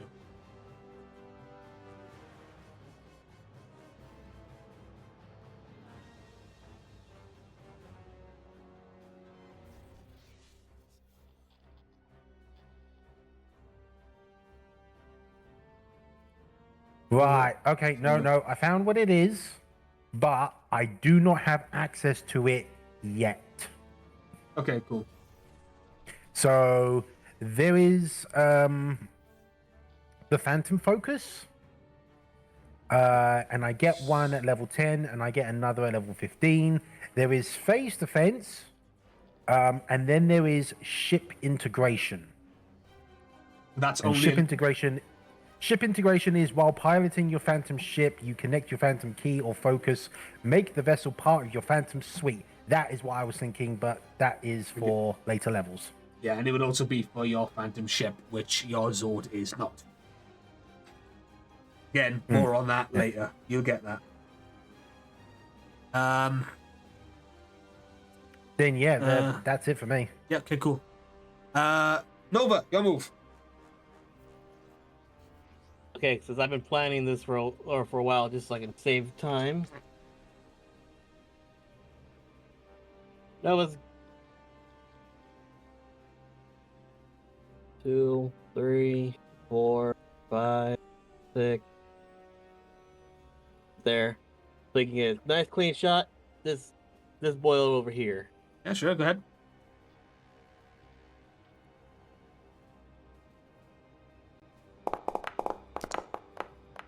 Oof. Damn it, never mind. That's a 10. Yeah, nothing doing, I'm afraid. It's why did online D&D dice hate me? Yeah. Right. Is that all you're doing this turn? Or are you going to try and do something else? That's all I got.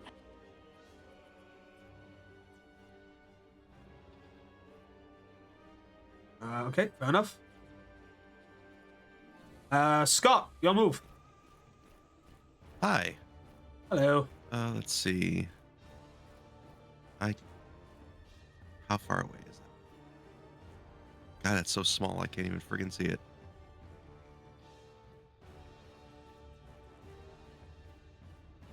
Okay, that's what. It's well within 30 feet. You You're are basically well hitting within. 30 feet. Okay. I'm a pew pew at this quadrifighter down here. Yeah, sure.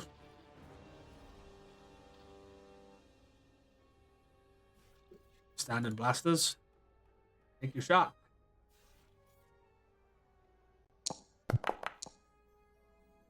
$16.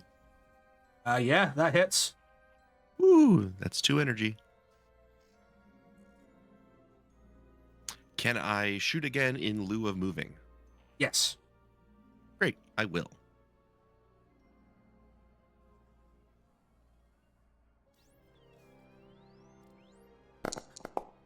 Oh, yeah, that's it. Nice. Yeah, Scott. Being completely and utterly used to battles, you follow up from Nova's attacks. As it's trying to deal with Nova's shots, which kind of distracted it. Being used to piloting a ship and being in air combat, you rain down fire, green plasma energy on this quadrifier, and it just goes down. And yeah, it blows up. Huzzah. I don't think any of you are close enough, but no, you're not. It's just on fire. All right, well, that's it for me then. Fantastic. It was supposed to be that person's turn. But now, can I clone this?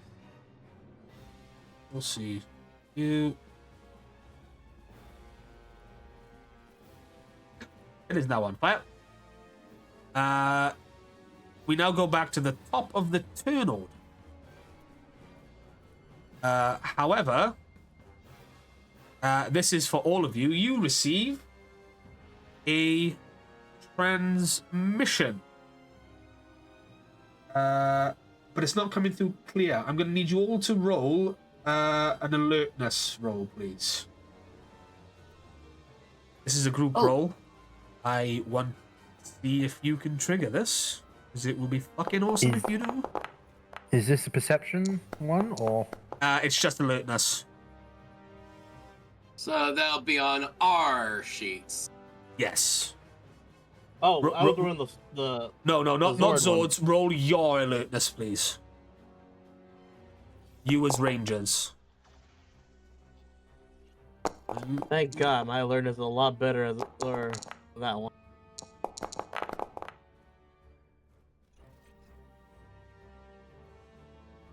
Yep. Okay, that includes you.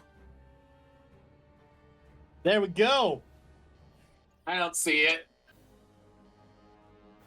9. No, it's a group roll. Okay.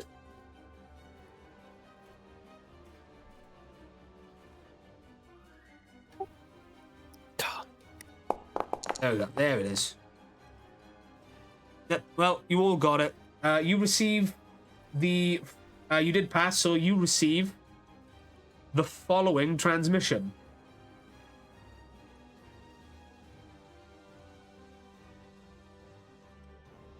Equation command ship to planet Smilodia. Equation command ship to planet Smilodia. Do you read? Reinforcements en route. Wait, are the Equation Rangers coming in? That's the only thing you got was reinforcements en route. Fuck yes. As we now pivot back to the hangar bay. Orchid, upon hearing that,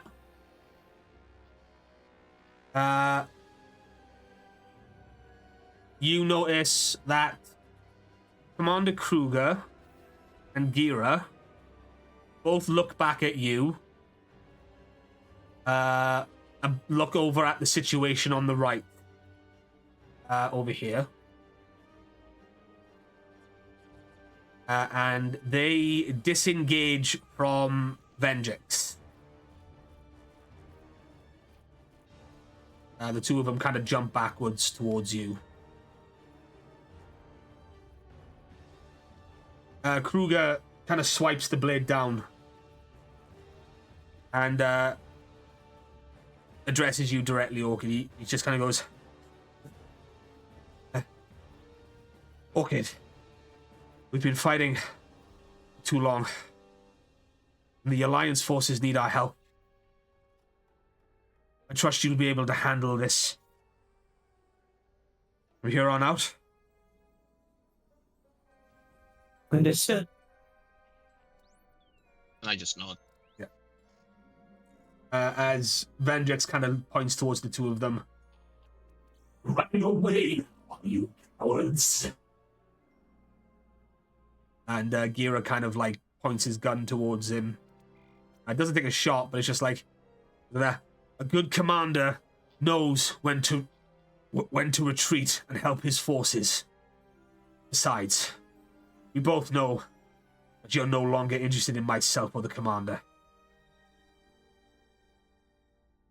And he kind of puts his hand to his like that. All Smilodian forces, converge on my signal. As Kruger and Gira disengage from the fight, and they are now going to go and help their friend, the forces over here. They're going to go and help their special forces, basically. Leaving you near General Vengex. Do you wish to re-roll here, Orchid? Yeah, let's do it. Yep, go ahead.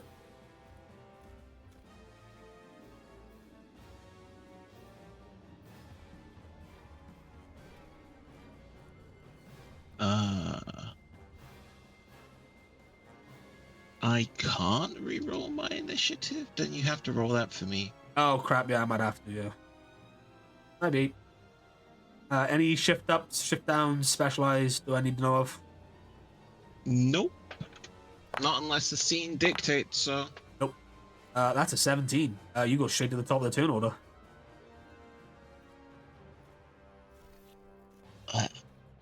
Okay. So yeah, it is your move. Can I grid bloom? And roll spend a story point, roll the D2, get that much personal power back. Yeah, sure. I feel like I'm gonna need it.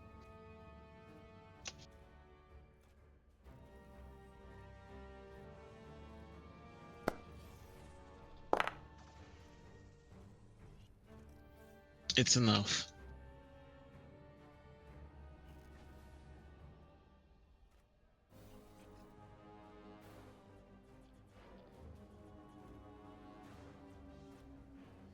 Okay, so as Kruger and Gira back off, I line up a charged volley shot. Sure. A penetrating charged volley shot, spending 2 personal power. Yeah, sure.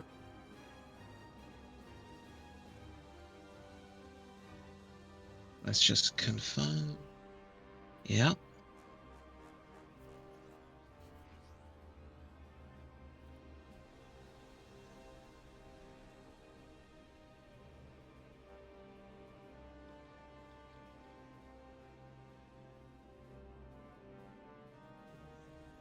Okay, so 3.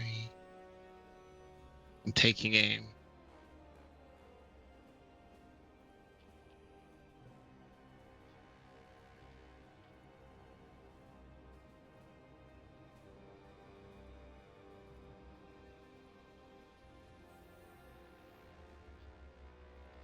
Proto volley shot. Whoa. Yep. That's a crit.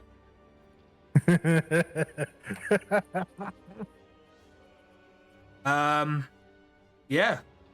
So you take you take this. Yeah. Yeah, that's 4. That is 4 damage. No, 6 damage. For 6 damage. Oh shit! Yeah, because it's 2 energy. Per the amount of volley shots that are fired in sequential burst. And how many did you Which is fire? 3. Which is 3. Yeah. So that's 2, 4, 6. Yeah, Now 6. double it because I crit. Yeah, that's 12. 3. Holy crap!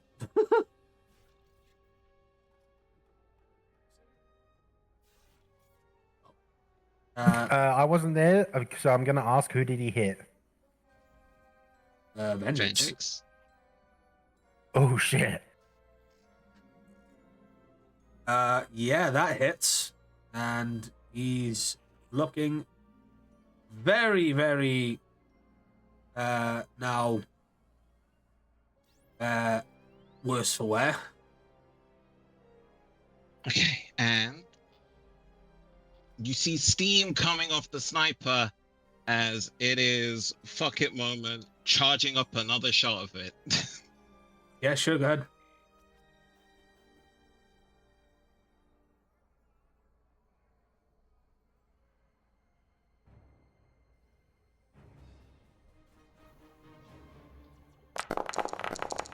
Good lord. 22. Oh, damn. Yep. Well. Holy crap. Double crit. Let's go.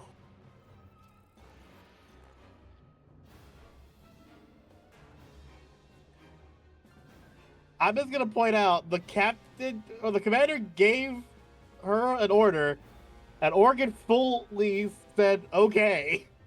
Yep. If I failed any of those 2 rolls, I'm probably dead. So It is a crit, however, it doesn't beat his toughness on the second one, so the second attack doesn't hit. I thought so. So the first, I'm ready for the pain. Yeah. So the first one was nothing like that, but he's now kind of looking at you like this is the most damage Vengeance has taken to date. There is no other record of him taking this much damage, but he's almost like, if you could read expressions, he's almost looking at you in glee, Orchid, because now it's like he's found something that, like, he's like, yes, I can study this. So We've activated his Goku gene. yeah, more or less. I'm trying to see if he's got any. No, he doesn't have the healing thing that the others do, which is quite funny. If that really is the case, I hope he lets me repower up then. If he wants a real fight. Yeah. Well, anyway, it is now the turn of the cog over here. And he is going to try and fight this individual, but it's a shift down because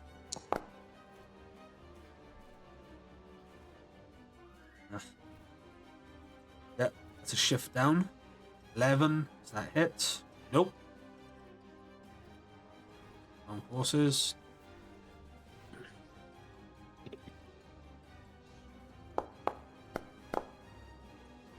20. That might, yeah, that hits.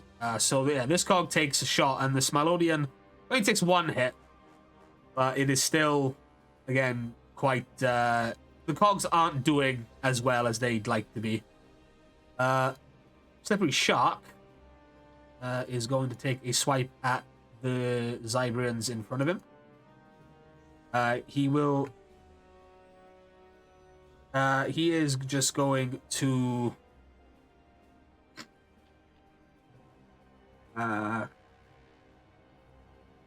He can make 2 claw attacks.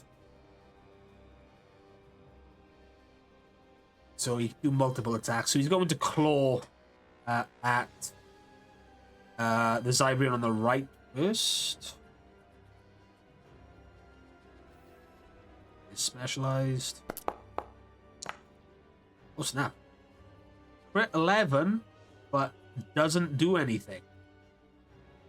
Then he's going to try and claw at the one on the left.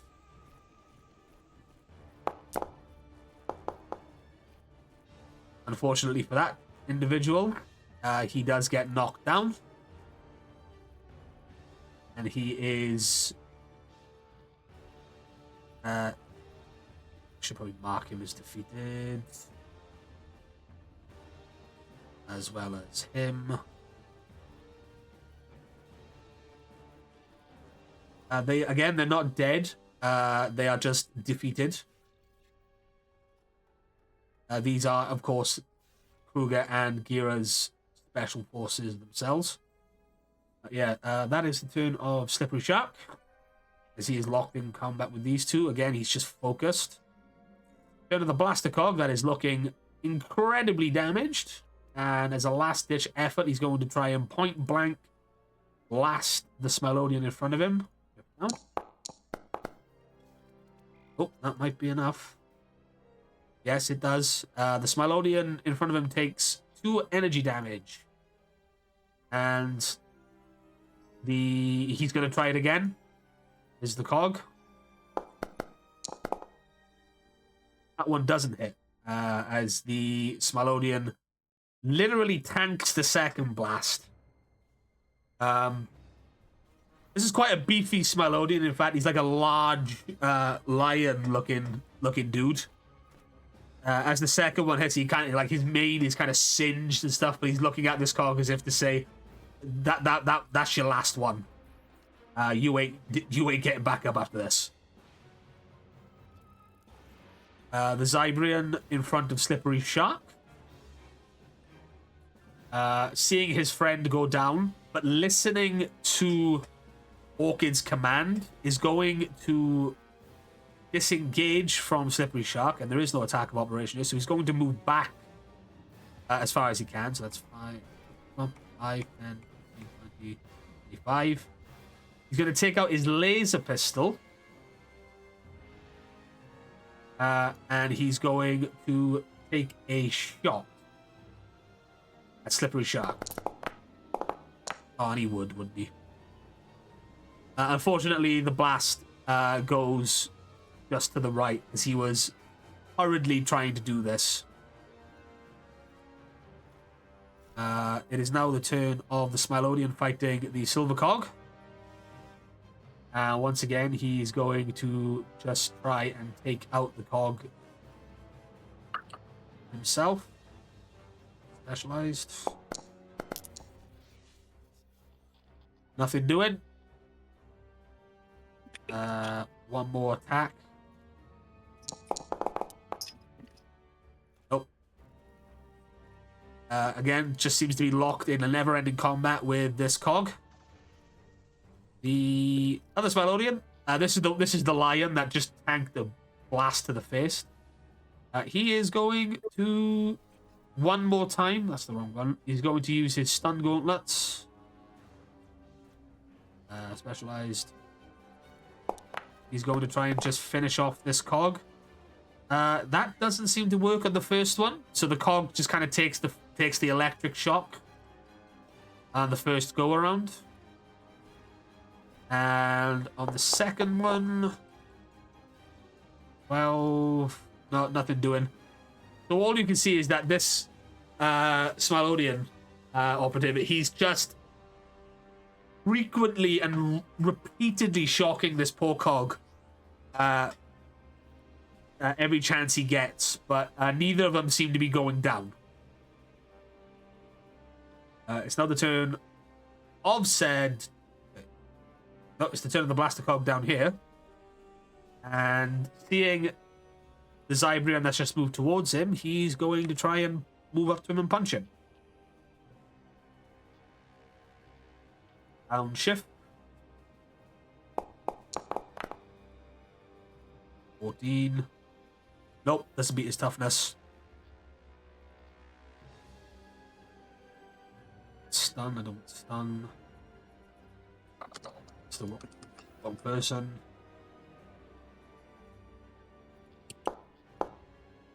That does hit though.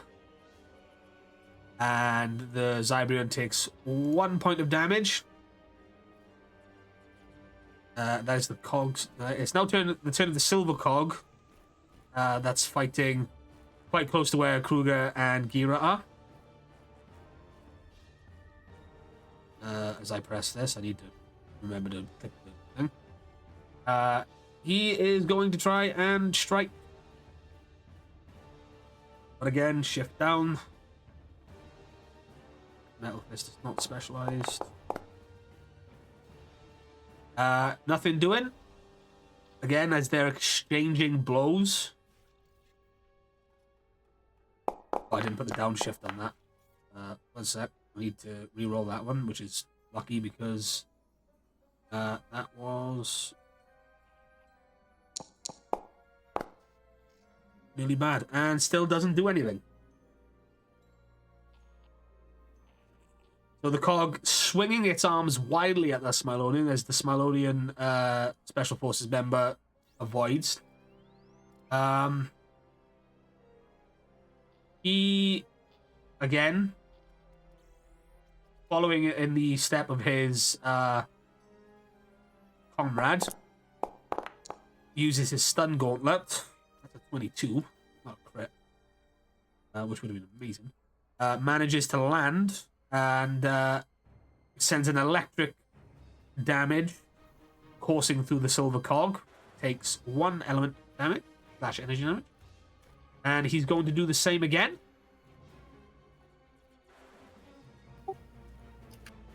Specialized. That is a crit. And with a cry, he kind of uppercuts the cog, sending the final electric energy or the electricity attack from his gauntlets through the silver cog, and the silver cog starts to fizzle and just and kind of just falls to the ground, and smoke starts to fizzle out from it inside of its metal skull, and it just ceases to function.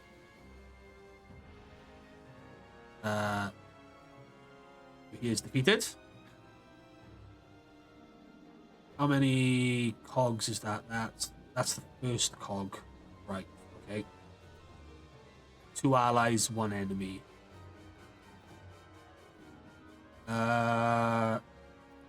Okay, cool. Yeah, that's fine. It is now the turn of the other silver cog, which has taken down this armed forces member. He's going to try and go for the other fella only that's currently over here. Yep. Sorry, bud.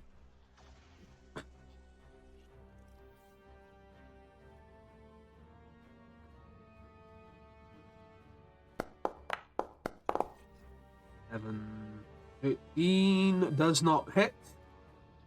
So this lion Smilodia is now not only just tanked 2 face blasts, but he's now tanking a second attacker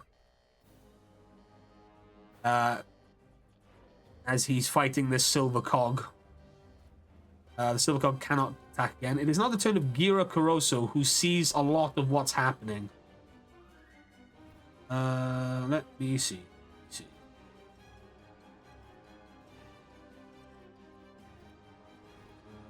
Is there any of the allies that are currently... Yep. Although he can't see it, but he kind of knows they're there. That's his hang-up. No man left behind. If there's any...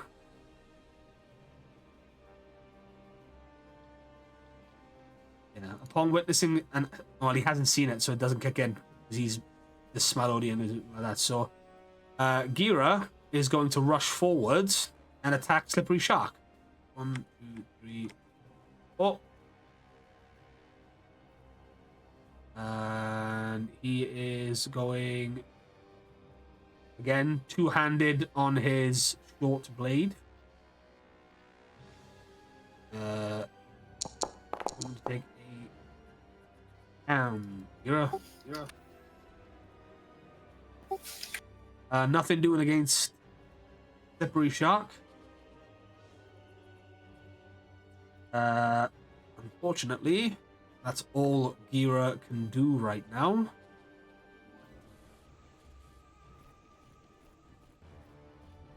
Should probably just make him do the close quarters combat, shouldn't I? Doesn't his knife count as part of that? It does, and I've not been doing that correctly. I am an idiot. Because I do that. Let me mulligan that roll, which means the attack on Vendrick should have gone very differently, but I won't do it now. Oh no, yeah, it is specialized. I am rolling it specialized. What am I doing?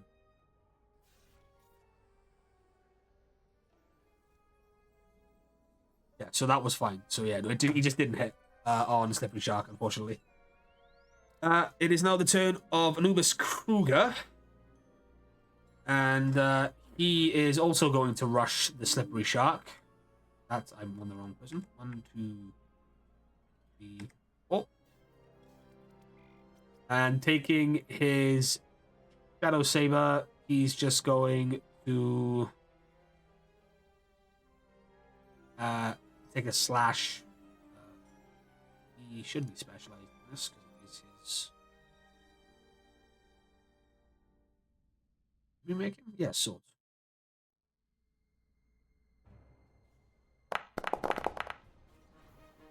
Oh, as if. Slippery Shark kind of just grabs both of the blades and is now just kind of holding on to them as Kruger and Gira are trying to aid his friends over here.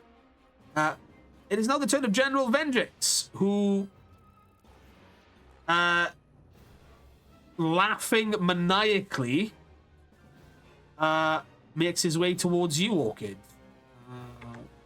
5, 10, 15, 20.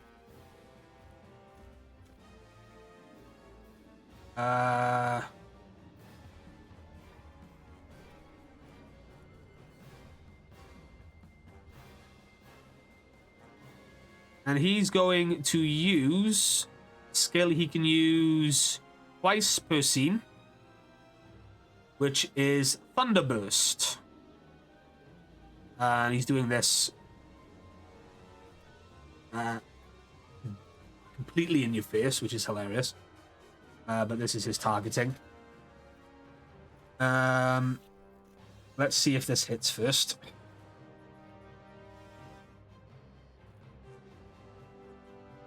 I don't think. Just as a reminder, before the roll comes in, that if you want to spend a story point, you can. I am going to. Sure. That increases your My defense defense by 5. Yes, I'm going to spend a story point so that he rolls it as specialized.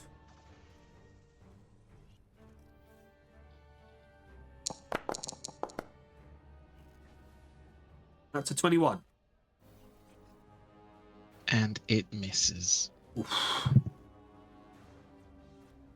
Just goes about. for the hit, but I evade it. Yeah, so targeting. Oh shit! I should have upshifted it. Fuck. Sorry. That's fine. It's okay. Right. 1 upshift. Rolled a specialized. We try it again. 19 crit, but it still doesn't hit. Yeah. That's a good thing because I don't want her. Like, I don't want Organ to die while we're fighting a Megazord battle. Yeah, that's fine. Vendrix now does this like that. This giant electrical attack goes off, and he's looking at you, Orchid, and he's kind of like pushed up against you. You're kind of like defending against him with your glaive in sniper mode, so it's kind of like pushed up. You're kind of like having a test of strength type deal here.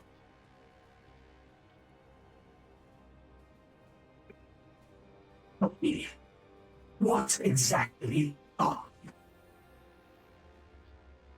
Not a machine empire turned rogue? You are definitely not.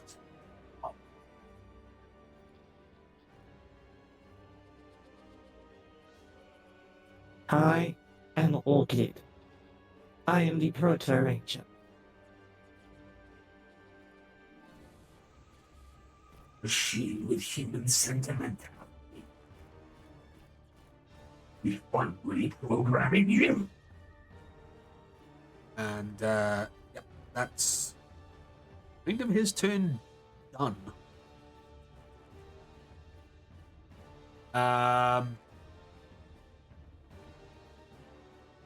We now shift back to the Megazord fight that is going on currently. And it is Warden Automon's turn. Or Automaton? I think it's Automon. Yeah, it's Automon. And he is going to run 5, 10, 15, 20, 30. He is starting his run towards you, Rangers, in your direction.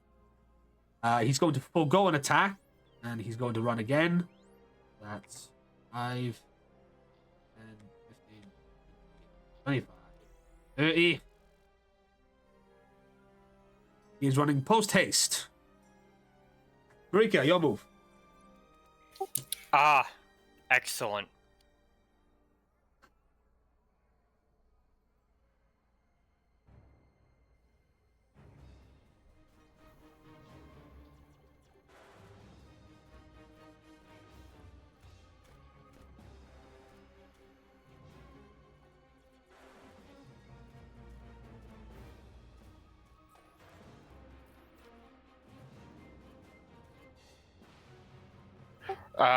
So hey, Twitch. Yes. Remember the last time we did Zord combat when I did the whole clotheslining with the barrel of my tank? Yep. I'm gonna do it again. Sure. Is he within range? He is now. Oh, yeah, you're He is right now, on the yeah. edge of it. Yeah, sure.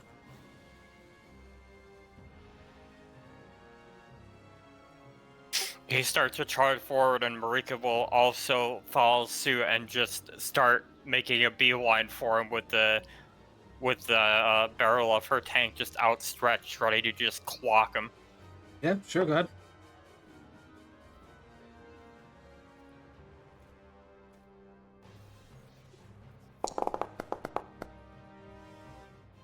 Ooh, Crit 21. Nice. If it meets it, it beats it.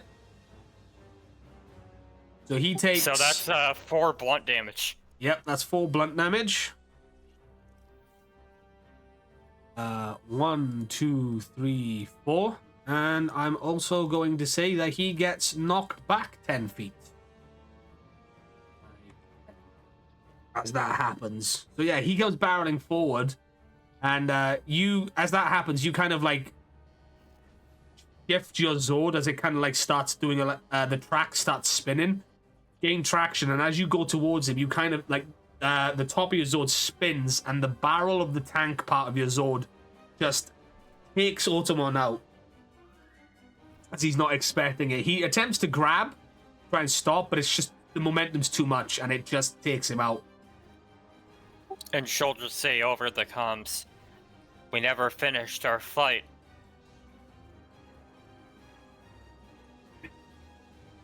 Indeed, Ranger.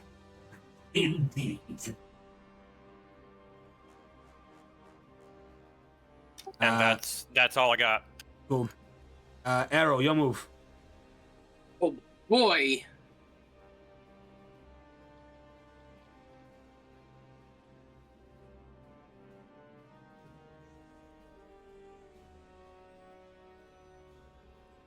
Okay.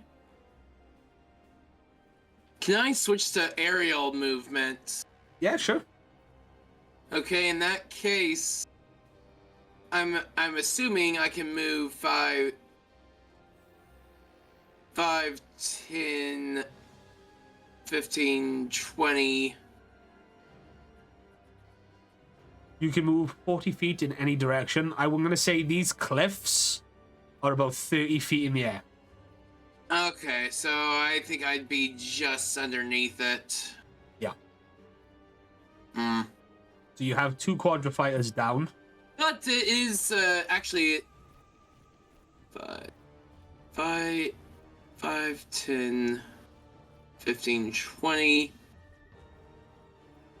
Yeah, it's still. The one at the bottom is down. Oh, cool. In that case, I'm just going to move closer to To Automon or yeah. Select token. 5, 10, 15, 20, 25, 30, 35, 40. But anyway, I started blasting. yeah, sure.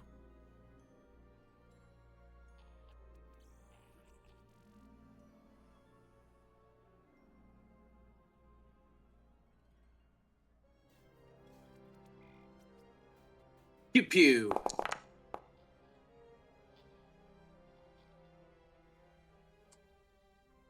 You gain a story point. Do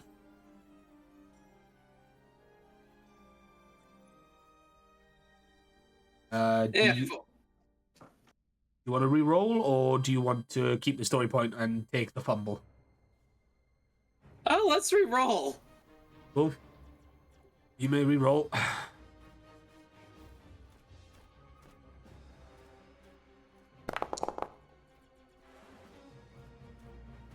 It's nothing doing.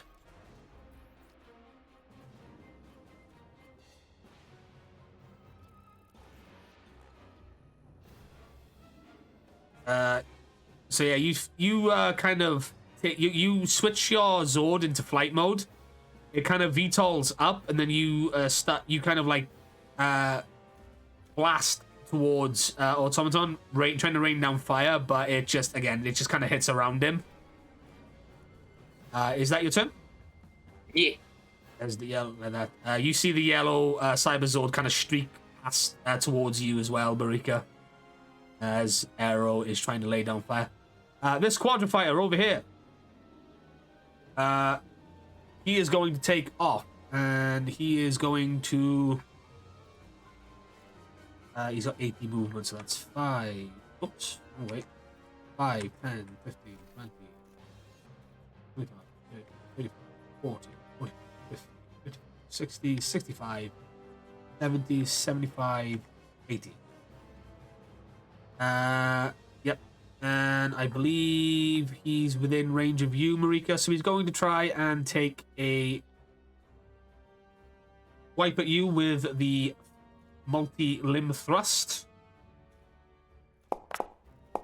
Reminder, it's a snag because it's shielded. Okay, yeah, let me just rewrite that one.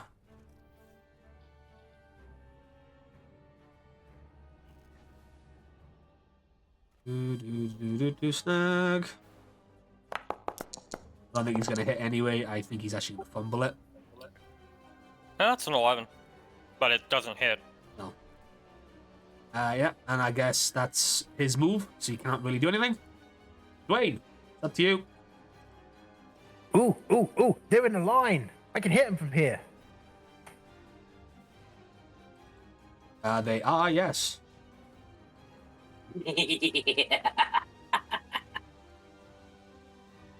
And I'll spend a story point to make it specialized. Okay.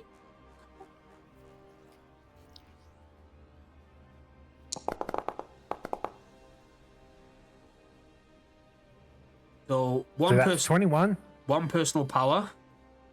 Yep. It definitely hits machine. It hits embark. both of them. Yeah, if it meets it, it beats it. Aha. So the Quadrifier takes 2 damage and is looking worse for wear, and Automon takes 2 damage, and he is also looking really worse for wear. And fuck it. Go for it again. Can you use that more than once? Is that the ruling we made? 1 personal power. counts as an attack if you got the personal power. Yeah, sure. Yeah, there wasn't anything in the notes about using it once per scene, so. No, yeah, I was double checking. I wanted to just double check to see if you put anything in the notes. Yeah, you can It was use. either Yeah. The 17. The quadrifighter's down. Automon just kind of tanks the second hit, or evades it even.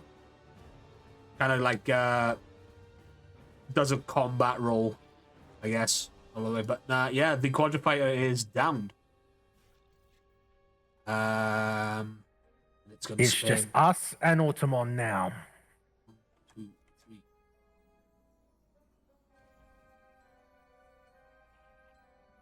If I... Oh, it's gone right into the cliffs, yeah. And he is now... he is kaput. He is the exploded. Yep. So you no longer have the quadrifighters here in the... thus, triggering something else. Warden Automon now regaining his footing. He looks around and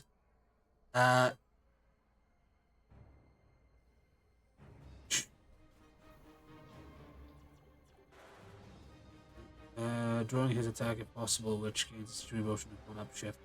So because I didn't use his perk, which is Wounded Pride.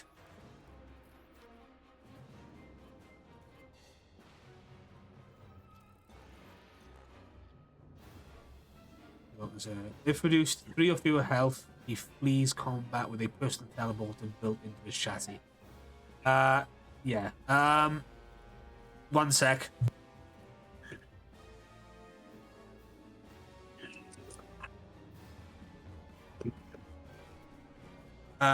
Yes, I was specifically... Yeah, no.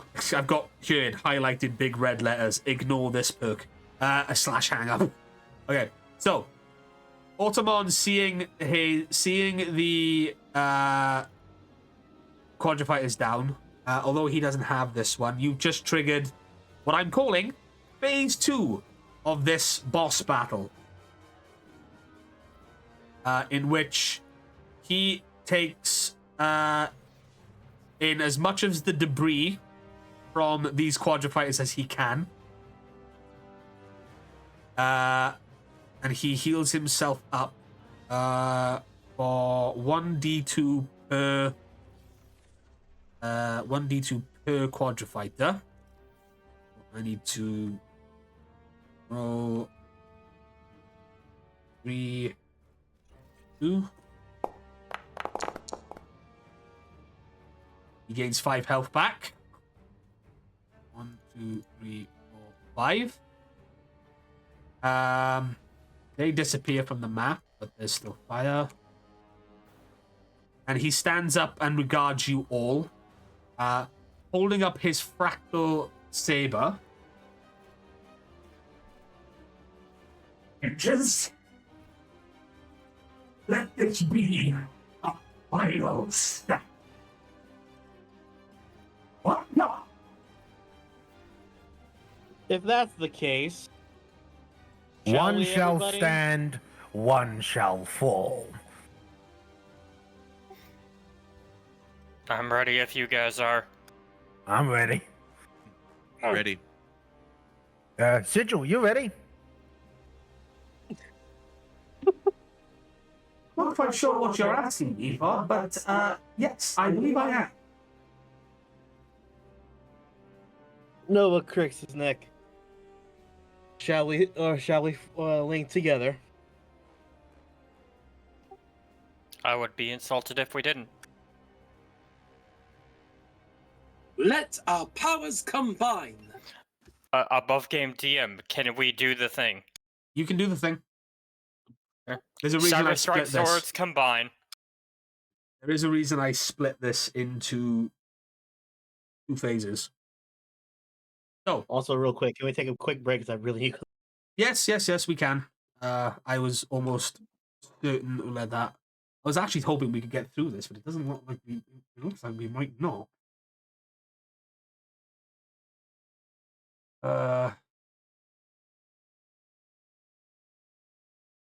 Which might suck a little bit, but we will see. But yeah, we can take a quick break.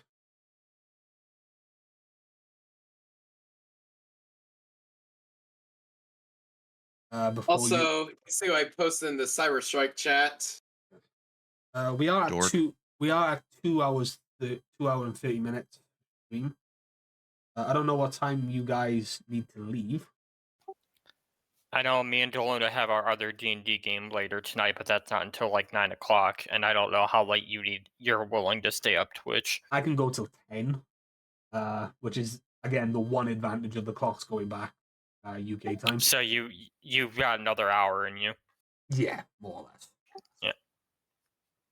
I've got another hour in me, or until you guys win. So I'm good to keep going. How does everybody else feel? I mean, I'm good to go because I'm on Twitch's time, so it's 10 to 9 for me. It's 10 tonight for me. I'm actually going to use this time to go and use the bathroom as well. I will be right back. I'm fine to keep going after the break.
I'm back.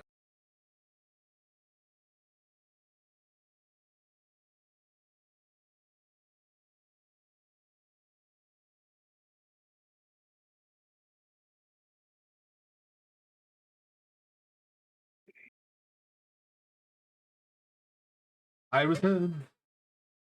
I am back too. Hello. Hello. We all here? I'm here.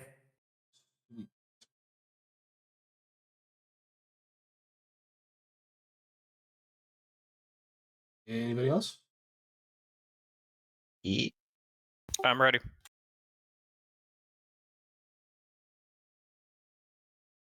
Cryptic? I mean, I've been here. I never left. Okay, yeah. Generally, when the GM asks, "Is everyone here?" So is everyone here? Hard luck?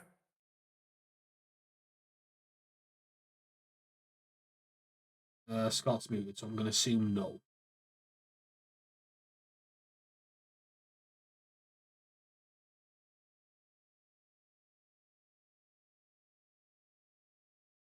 So we have a Choco, we have a Cryptic, we have a Tom, Yeah. we have a Deluna.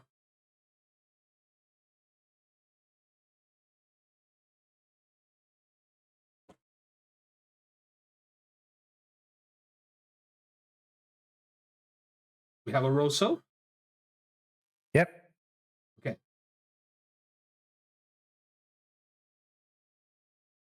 I'm gonna wait to see until Scott unmutes to see that he's back, and then we can keep going.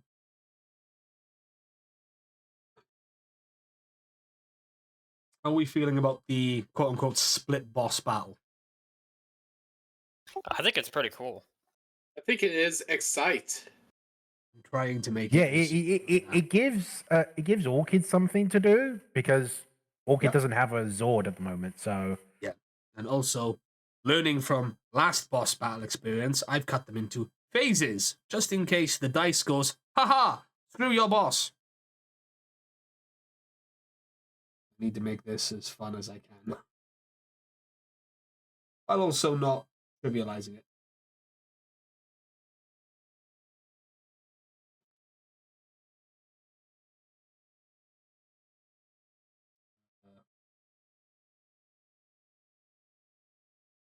Also, I posted. Did you see the Boom Boonj clip I posted? I did not. Yeah. Did Scott say where he was going? Did he say BRB or what?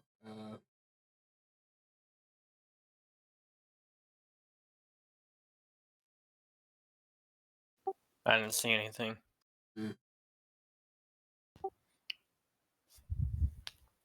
I know he said he can go. I know he said he's good to go, but so he might have just had to went to the bathroom. Yeah. I've given him a nap. So Need verbal confirmation.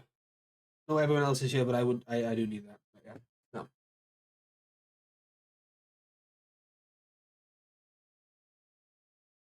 Can't believe how much fucking damage the pink spectrum does. It's ridiculous.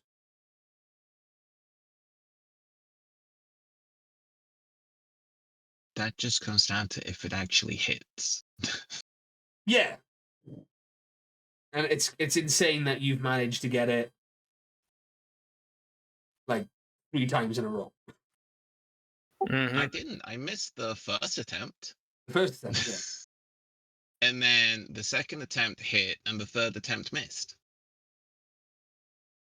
You crit like a motherfucker. yeah, when Orchid SS20 quits, doesn't oh, mean it hitting. hits. Yeah. Yeah, I said when Orchid quits, oh, it hits. And it hits hard.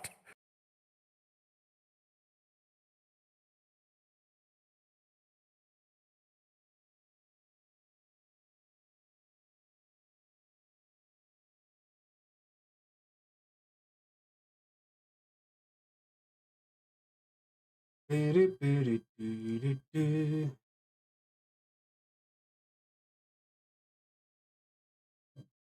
feel like I should put on like some music or something while we wait.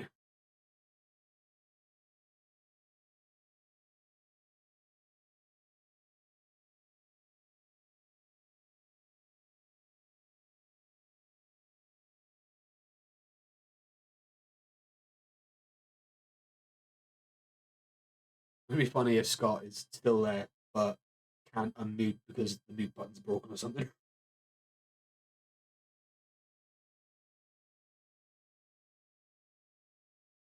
Hard luck is back. Hey, so you did go. We're ahead. just talking about you. Father's home. Yes. So I see. Sorry, I had to switch over my laundry. Oh, that's fine. Oh, that's fine. I wondered if you'd BRB'd or something as well. I was just kind of like, you say anything? Was he just vanished? I am the dead. Blech. Yeah. All right. So we are all here. Yes, correct. Yep. Fantastic. Let's get back into it. So you just gave the command for the Cyberzords to D2 to combine. As I'm trying to do this, seem to be working. Let's remove you all from that. Let me play the hype music.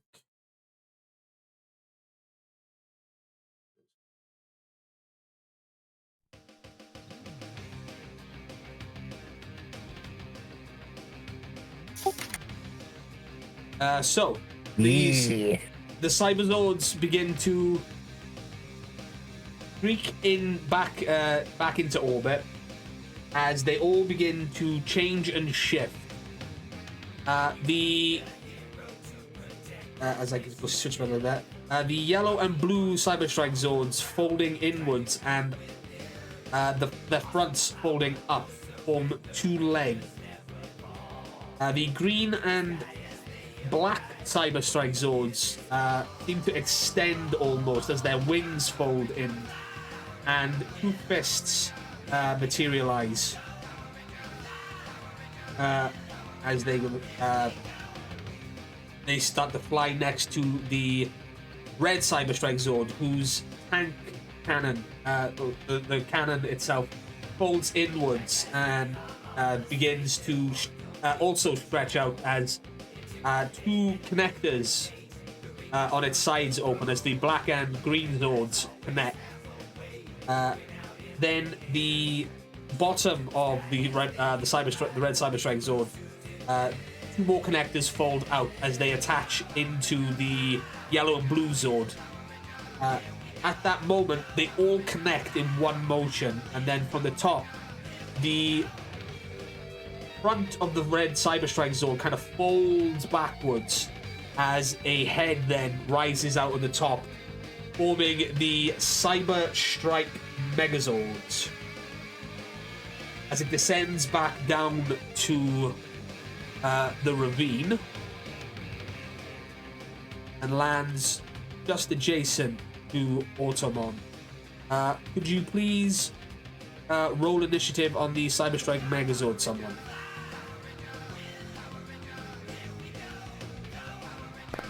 That's a 12, you'll be good, sir.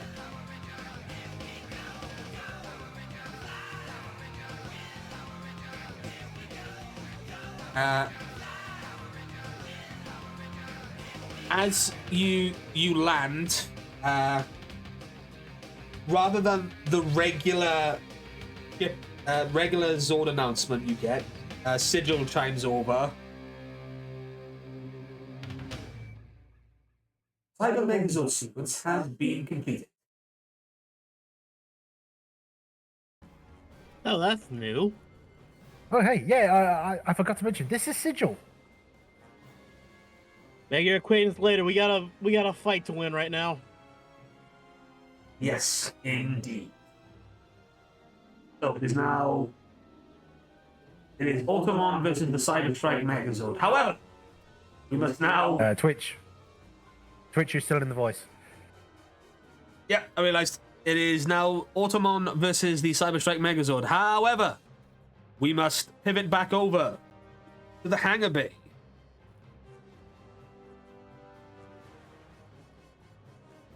Where Orchid. Oh, excuse me. It is your move on this round. What do you wish to do?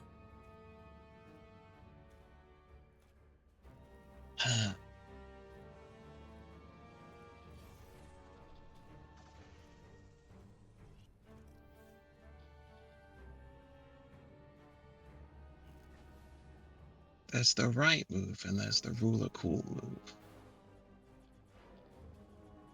Do whatever you feel.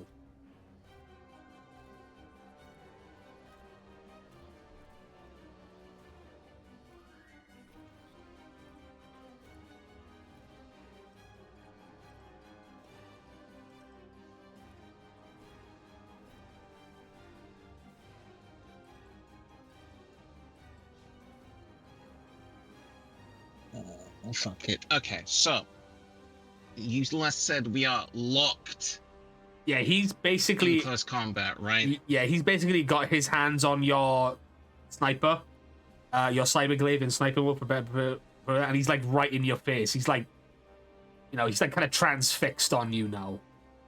He's almost, again, if he had facial expressions, he's got the look of a crazy man. There's a flash across the visor as a snap of the wrist as the sniper turns into melee mode, looking like a scythe. And we're gonna try for a heavy slash. Yeah, go ahead.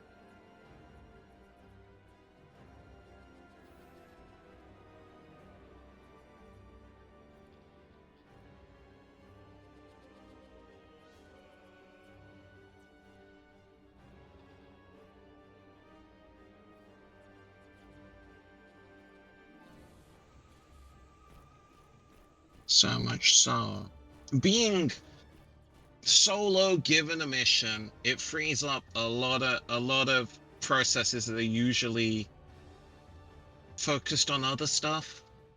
Yeah.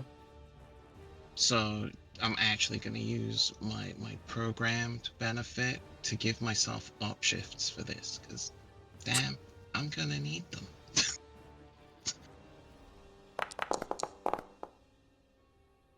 How the dice look different when Orchid is in melee mode.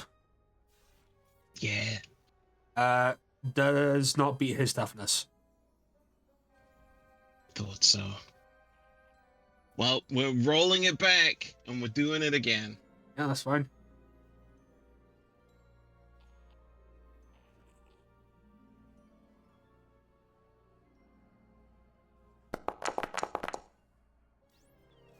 Does not beat his toughness. Mm. So, as this happens again, he's a bit caught off surprise at first, as the sniper, again, like, it kind of, the barrel kind of extends, it kind of like clicks outwards, and then like the glaive part of it kind of like pulls out, and then you kind of like spin it around and take a swing. He kind of just, he kind of blocks it with his arms one time, and like that, and then he kind of like deflects it on the second hit. And he's kind of just laughing maniacally as this happens.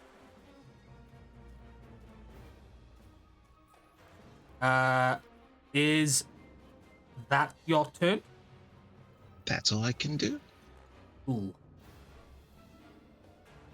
Okay, it is the turn now over here. This cog. Again, it's just locked in combat, not specialized on the Metal Fist roll. He's only specialized with... That's why he keeps going. He's specialized with spears, not might. Again, one shift down. 60. Nope, doesn't meet his toughness. Again, although it beats his evasion, they're not trying to dodge. They are tanking these hits.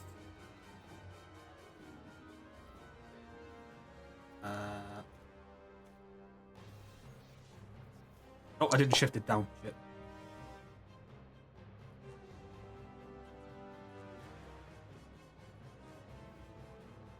One downshift. 16, 17, 18. This does hit, however.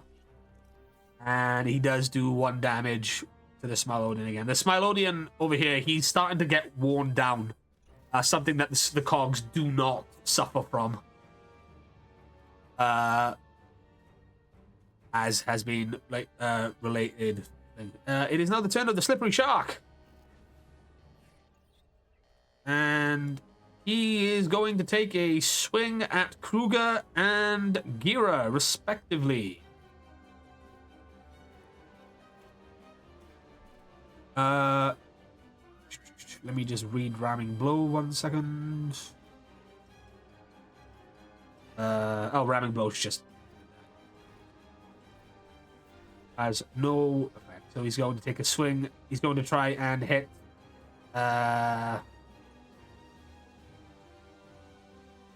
Kruger first. Not specialized, it's just normal. Ooh, sorry, Kruger. Kruger gets hit. And he does fall. He does get hit by the flailing Slippery Shark. And Kruger does go down. He does get knocked down, and he falls to the floor, and he is now unconscious.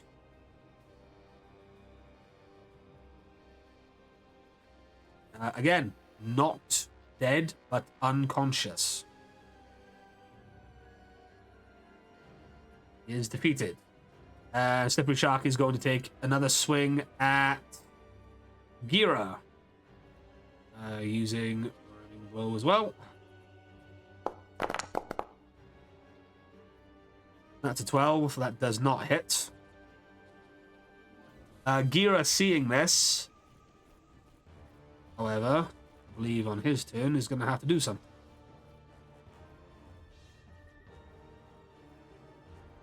He's going to try and aid Kruger here. But that's that. So yeah, Slippery Shark manages to barrel over Kruger, knocking him out. Gira, seeing this, almost distracted, but luckily manages to defend against the uncoordinated flailing attack of the Slippery Shark. As he yells, as he just goes, "Commander!" And makes to make a move towards Kruger, or help him, as they're right next to each other. It is now the turn of the Blaster Cog that our lion Smilodian friend has been fighting. He's going to try and punch this poor fellow in the face. Oh, Christ. I need to remember to shift down.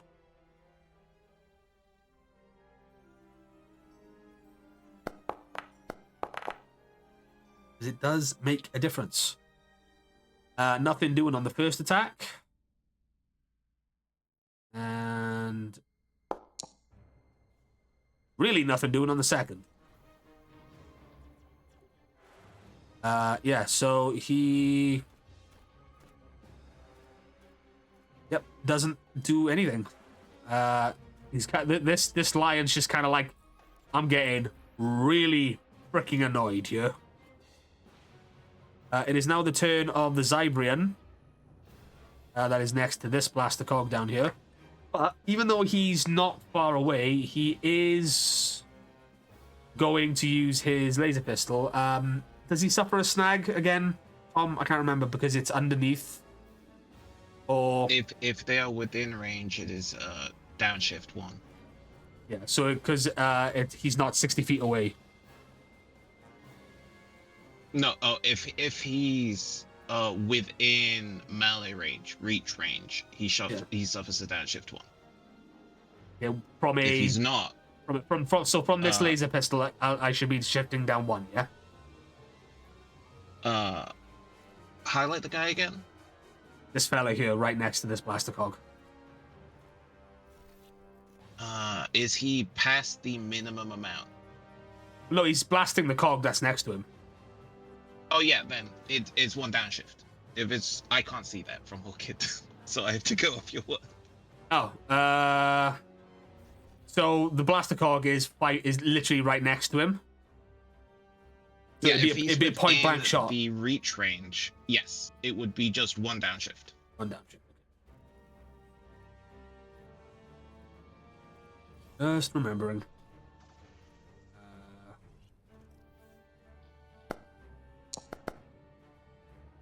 14. Doesn't hit. But he's gonna do it again. Just what he's good at. That's a 21.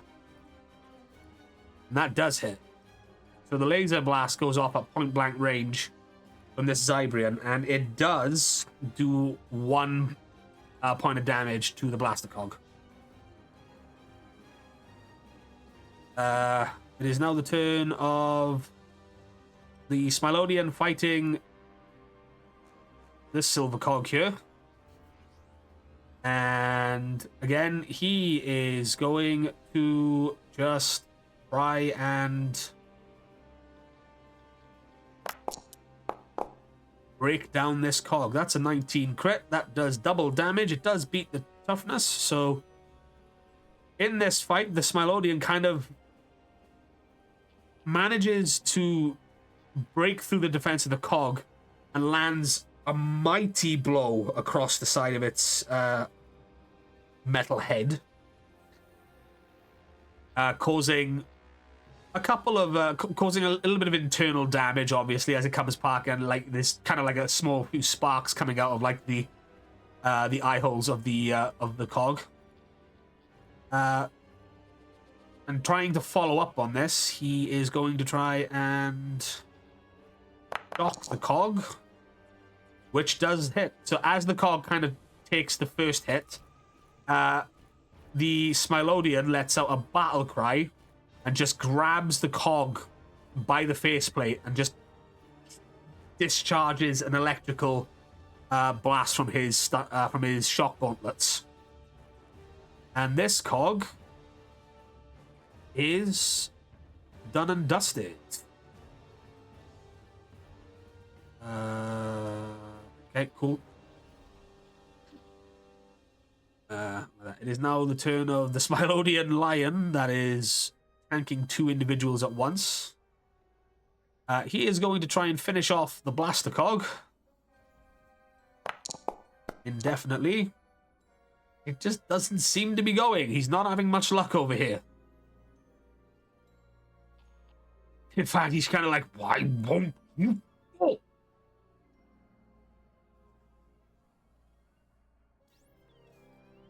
And he goes for it one more time. This time, I believe he is successful, and the blaster cog, after suffering so much electrical damage, just coursing through it, it is now... Its suit is completely charred. Like that. It's hardly got any... Like you can just smell the internal electronics. He's completely... Just he kind of like that. And then he kind of just boots the cog away. He's like, I think you scrap metal. And then he kind of like turns his eyes to the silver cog and he's just like, you. But unfortunately that is his turn. It is now the turn of the blaster cog. Next to the Zybrian. And he's going to try and punch him in the face. He doesn't suffer the shift down, I don't think. Because I don't think anyone is in range. Oh, 1 sec. 1 second, 1 second, 1 second.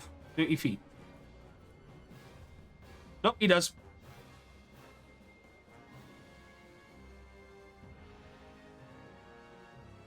And considering he's going to not take his... He's going to roll... He's just going to attack twice, so I'm just going to roll this twice.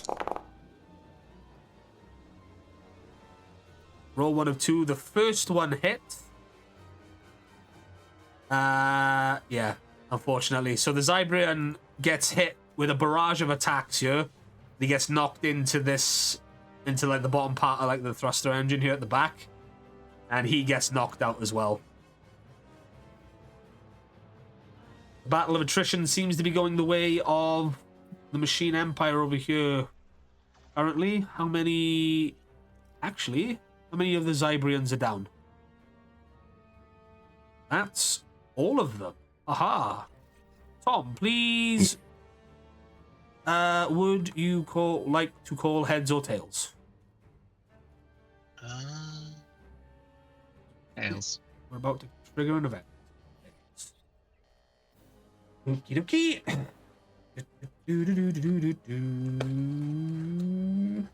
By the Almighty. Oh. What did you say? Tails. Aha. Orchid. As you hear the the cry out of someone else from this area down here, you all of a sudden hear several battle cries.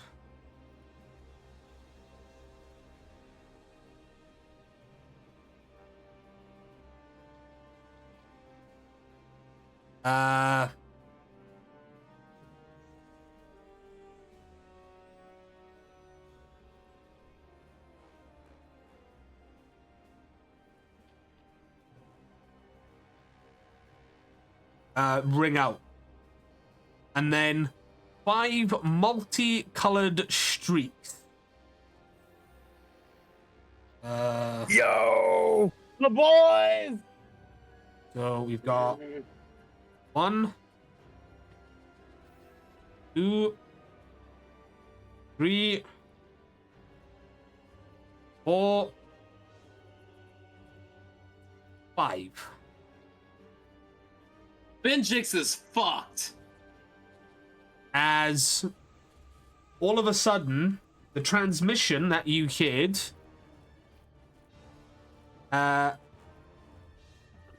comes through. And as they land, you hear in a chorus of 5. Rangers of Akotar, powers unite! As the 5 Equation Rangers land in the hangar and take out the remaining cogs. So they are all defeated. But at the same time, end up taking defensive positions around the ones that have fallen down.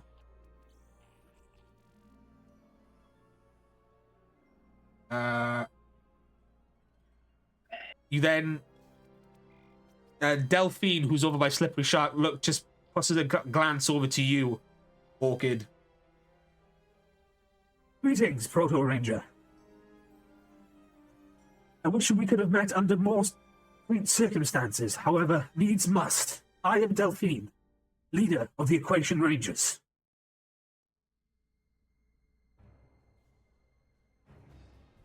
Much to me. As now, you have entered phase 2 of your boss battle, Orchid.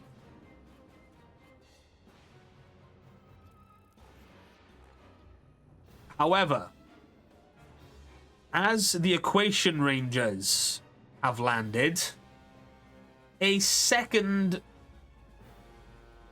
similar streak appears in the hangar.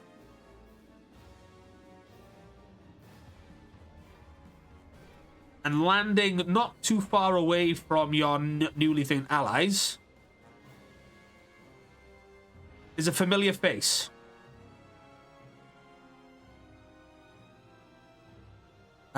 Who sends a blast of energy towards Venjix. I say a blast of energy. It's almost like a tether. And then, using his other hand, a tether affixes to a bunch of the downed cogs. 1, 2, 3, 4, 5. Venjix. Stelon enters enters.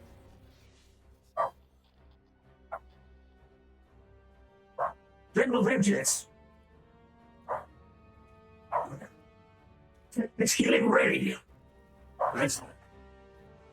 As Stelon now heals Venjix. How many cogs did I count? 1, 2, 3, 4, 5. So that's 5d2s. Roll 5d2s.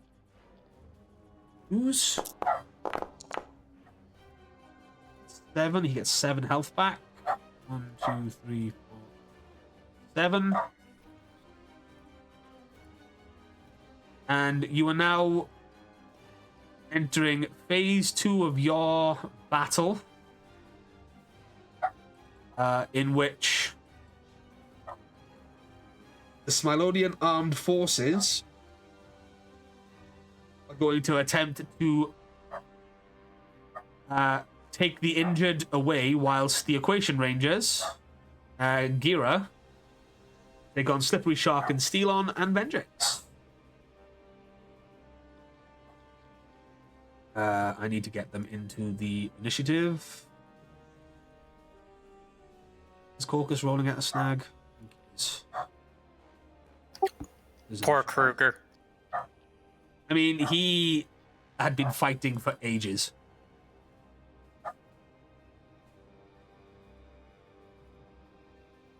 The only reason he's gone down is because he's not a heavy fighter, his armor.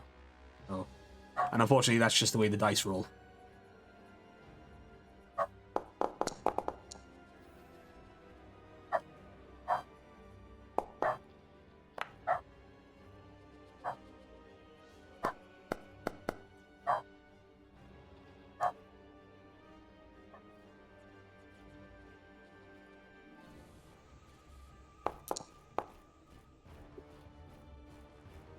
Oroko's in, and then Stelon.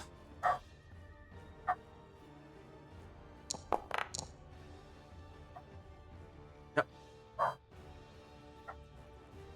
And we now go into the next round. However, once again, we pivot. Meanwhile, Meanwhile, we pivot back to the ravine. Meanwhile, elsewhere on the planet. Elsewhere on the planet, yes. It is now the turn of Warden Automon in this showdown between giants. And 20, 30, I believe he is now in range to attack you. I believe Towering has an attack range of 20 feet. Yeah. So he gets close enough to you, and he raises his fractal saber, or fractal longsword, I should say. And he's going to take a swipe at you. That's a 16. nope. Ah, yes, of course. 28. Fair enough.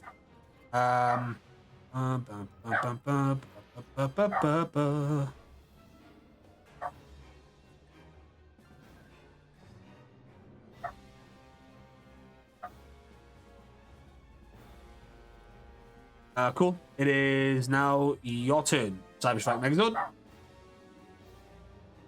Alright, guys, what do we want to do first?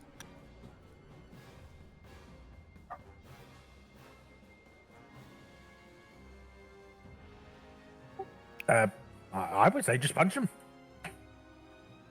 Yeah, I'm fine with that. Yeah.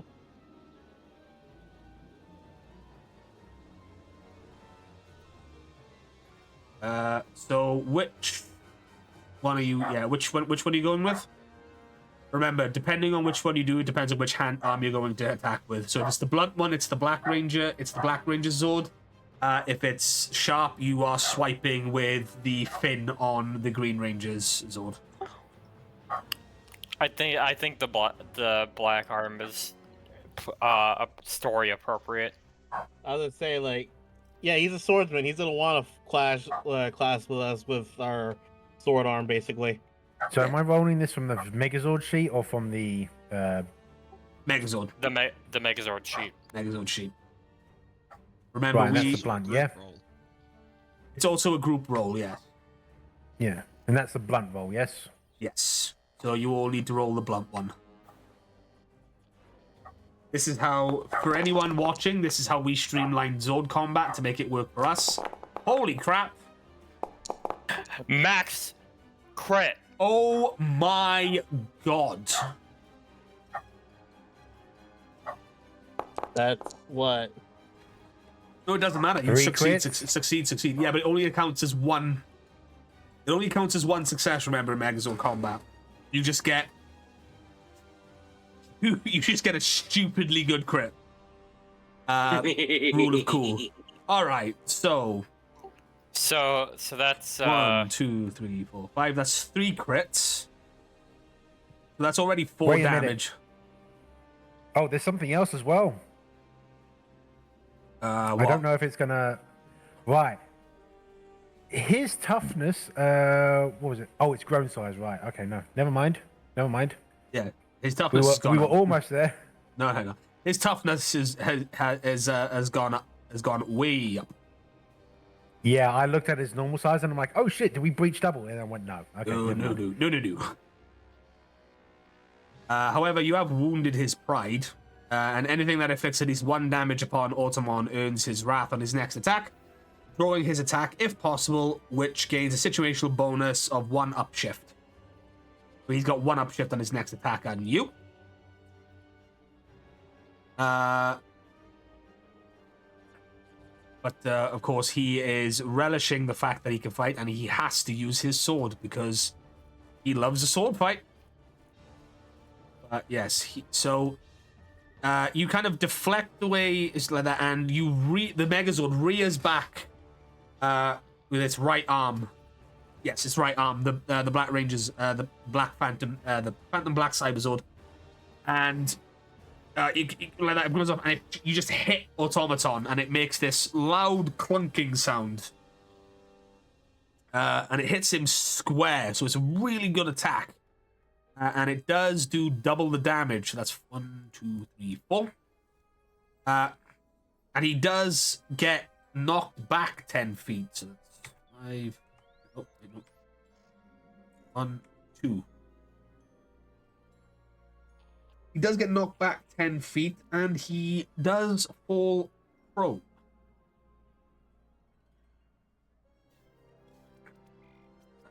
So he is prone for the next. Oh, no, I'll get me like that.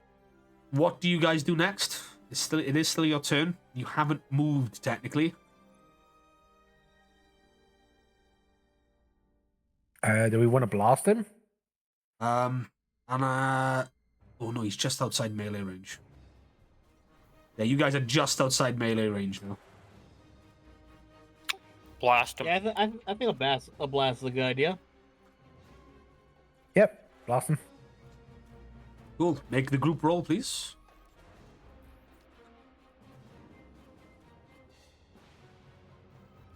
Begin in Mega Pew. Arm cannon. Yep.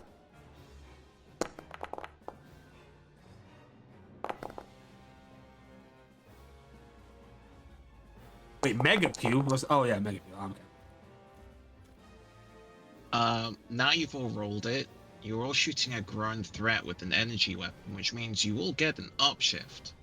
Yes. Oh shit, I didn't add that. Oh. Yeah. Can we re-roll then? Yeah. Mulligan those rolls, and then re-roll, please.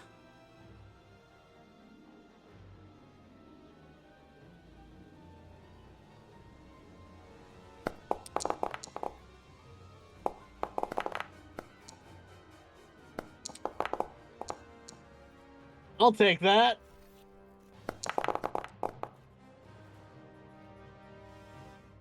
No, 20. 1, 2, 3, 4. Arrow, did you roll? About to. It's just a straight roll. No, you need one. One upshift, 1 on the CyberStrike Megazord sheet. Okay. Arm Mega cannon. Poo. Mega Pew. Oh. 1, 2, 3, 4, 5. I don't. Yeah, none of you. None of you hit that one. I don't know why, but the dice seem to consistently hate me. Yeah. So none of the laser blasts hit there, and you don't match his weather. We now pivot. He has to spend an action to get to his feet. So he... Oh, wait, he's getting up... No, prone is an action. It's not a free action. It's a movement. He has to spend a movement action to get to his feet. And he's out of... So he's also going to take a laser blast at you. And I do believe he is going to have to suffer a downshift, yeah? If they weren't close enough to melee him, he's not within range. No, but his laser blast is 80 to 250 feet.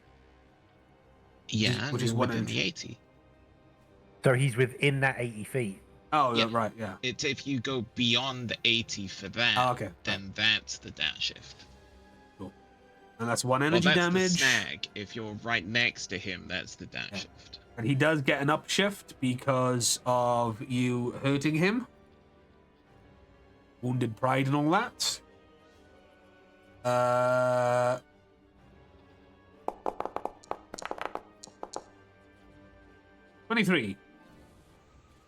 Does Doesn't not hit hit. either. Oh damn. So you're just kind of exchanging laser blasts right here.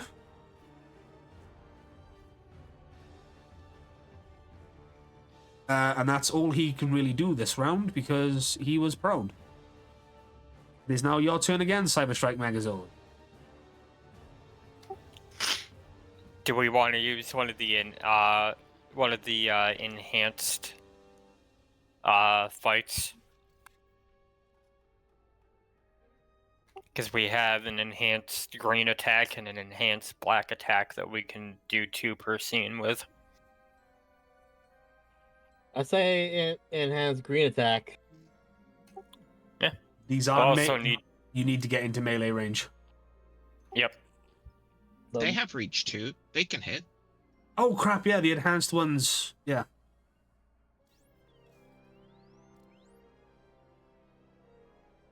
Because the normal reach is 20, but at this rate, that would be 40, correct? Yeah.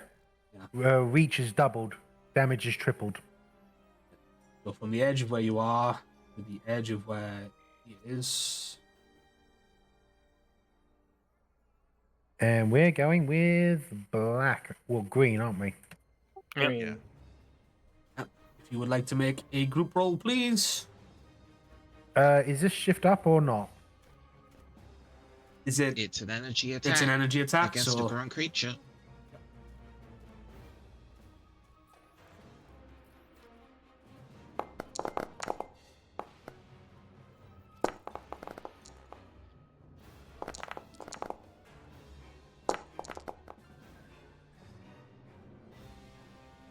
Twenty-one, 11, 15. 8. Back roll. Green CyberStrike slash. Any upshifts? Yeah, One. one. Oop. 27. Unfortunately, though, you didn't pass as a group. Only 2 of you hit the mark. We haven't moved, though? No, you have not moved. Shall we go again? Try it again. Okay. Do we want to do the black one this time? Yeah, why not? They're both might. This is just like the Ninja Zone finisher.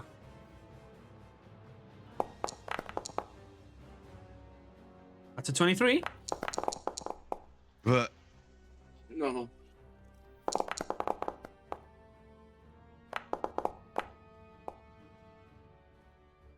Yeah. I don't feel good about this. Nope. You didn't pass the check on that one, guys, I'm afraid. Sorry. Game, please. So yeah, you take a swipe with the green, with both arms with their enhanced attacks, but it doesn't seem to do anything as Automaton is able to avoid both strikes. Sorry, Automon, not Automaton. And it is now his turn once more. And he's going to take a step forward, and he's going to try and hit you once more with his fractal longsword. The good news is that he doesn't get an upshift here because you didn't hit him. Oh, damn. Hey, it's not just us! No, it isn't just you. Okay, y'all guys move. I say just straight up normal punch him. Yeah, punch him. I say we do the sharp punch. since we haven't done that yet. Okay. Sure. You do have extra abilities if you scroll down.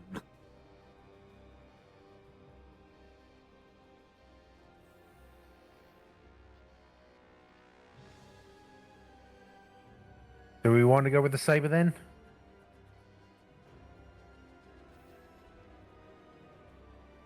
I'm fine with that. One of these will work. Will work surely. Yeah, sure. And you So have everybody, And is it energy? it is energy. So that's an upshift. Oh no, it's 9 sharp. Sorry.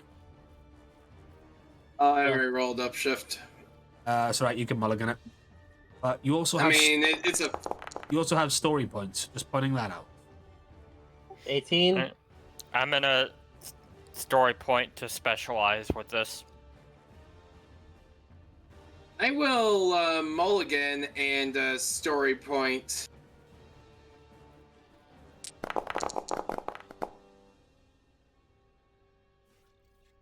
So no upshift, but specialized. Yeah, unfortunate. No, you want to go right. You're not. One of you rolled incorrectly. You want to be rolling the power sword.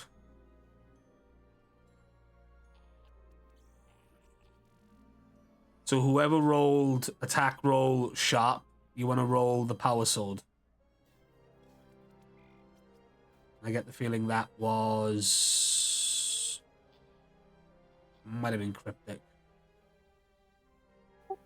No, mine was the 18. Mine was the 18 on the top. Mine was 18 at the bottom. Or mine was the 1, 2... No, mine was the 21. So, who didn't roll power sword? I mean, I don't think it was me, but it might have been me. Someone re-roll. Someone just roll power sword again. I'll re-roll.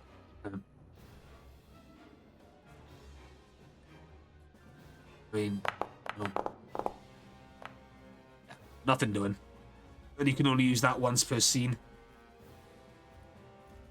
As you call, What is with the dice today? as you call down the CyberStrike saber and it extends outwards, you go for the finishing move.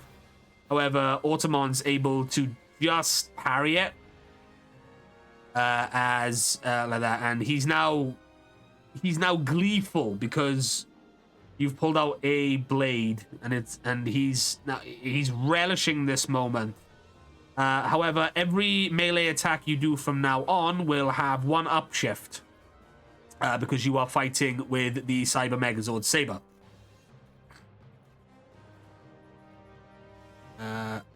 As we now pivot back to the hangar bay, where we begin the top of the turn order as Tidus, the Yellow Equation Ranger, is going to take his Aquitar Saber, and he's going to strike at the Slippery Shark. I don't know if he is finesse weapons. He is specialized in finesse weapons, so it will be specialized attack. That's a 14. Only beats his evasion, and he is surrounded, more or less. Doesn't hit, but because he didn't move, Tidus gets a second. Hang on, I have to remember. He's not an NPC. It's an actual ranger sheet.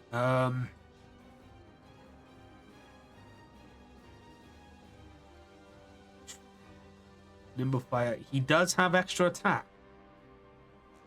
He is level 7. Not only has he not moved,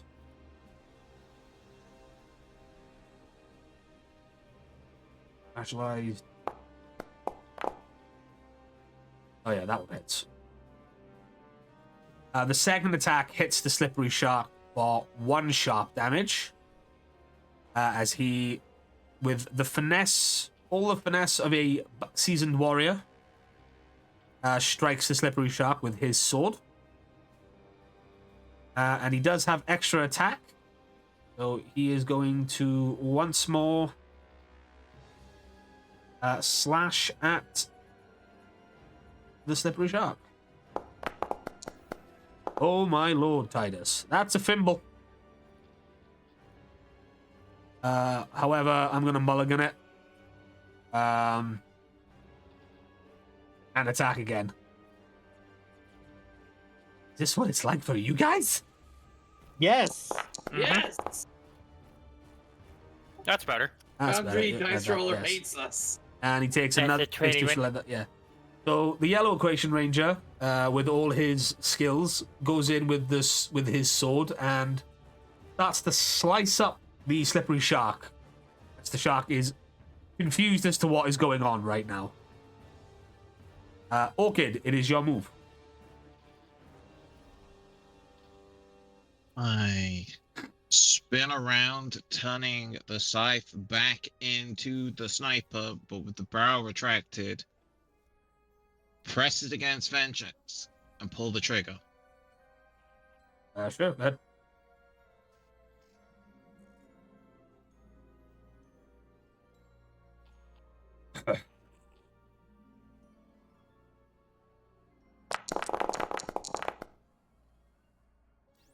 ET does not hit.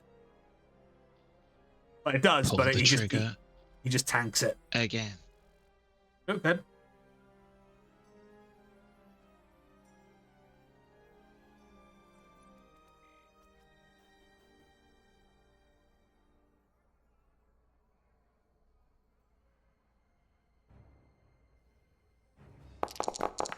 Oof, baby. Oh, Fimble. Mulligan that. You gain a Guess story I'll point. look in that. You don't have to, but sure. I feel if you- like I have to. Yeah, sure. Go ahead.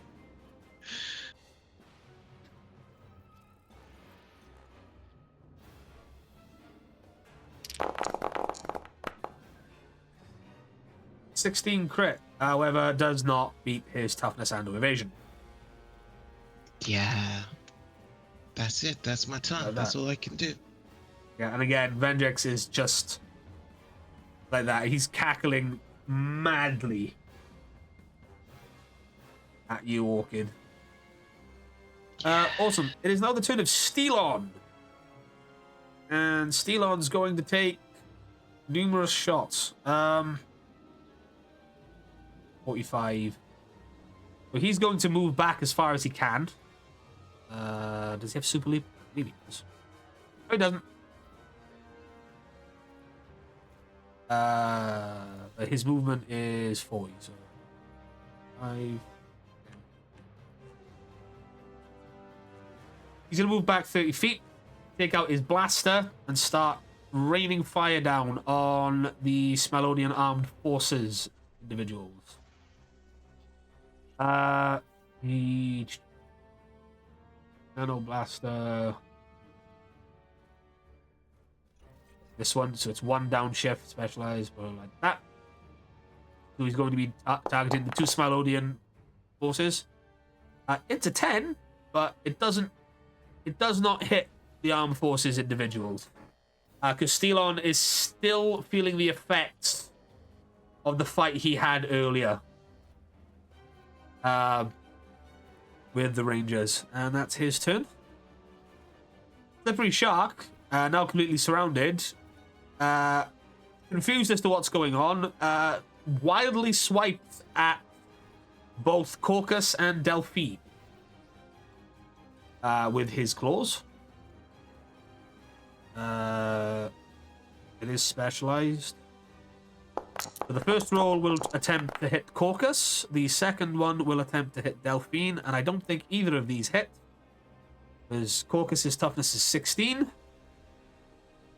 And Delphine's toughness and evasion is 15 apiece. So neither of these individuals get hit. As they like that. However, he hasn't moved, so he's going to try and do the exact same thing.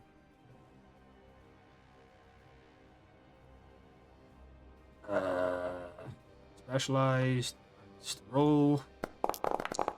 Then again, first one aims for Caucus, the second one aims for Delphine. He manages to mess up. And as he tries to hit Delphine manages to rebuff the blow even, and is able to kick Slippery Shark.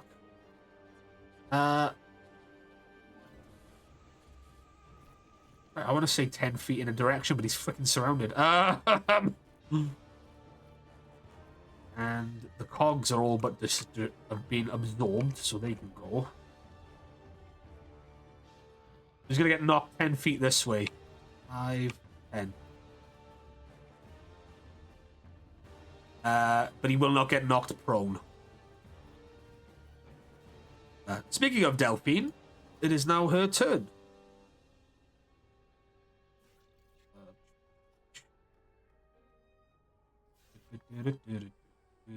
Powers.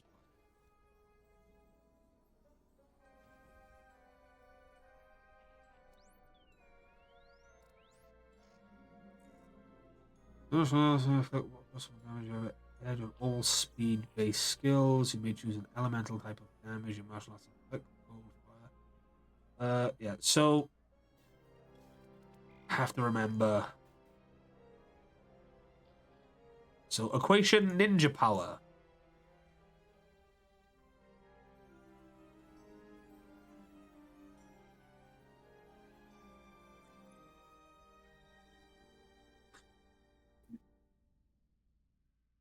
So I believe that's one downshift for that, but I will need to double check the ninja power one.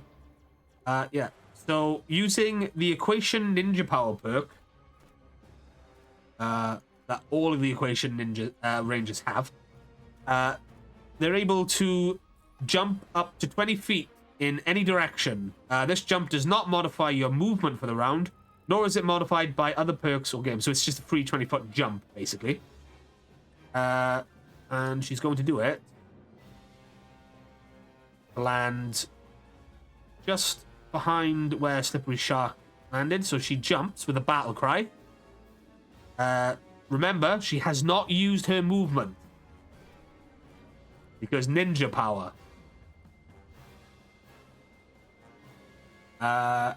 And with her equation saber, which looks just a little bit different from the others,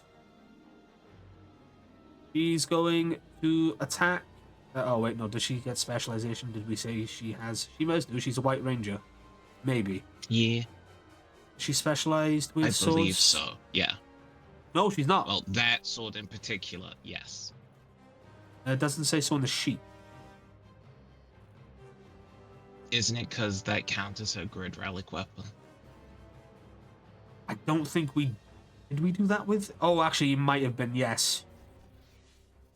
Correct. I remember. It was months ago we made these. Yeah. Yeah. Think of how, like, Tommy as the White Ranger has Saba. Yeah, we had to come up with a thing, and it was an 8. Yeah, I remember. It was an alternate reality reason we did. Boom. It all comes back to me, especially when I look back at my notes. 20.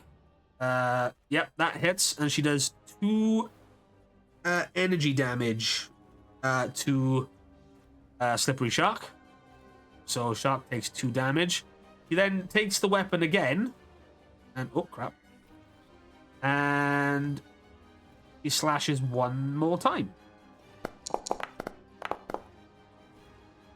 This time it crits.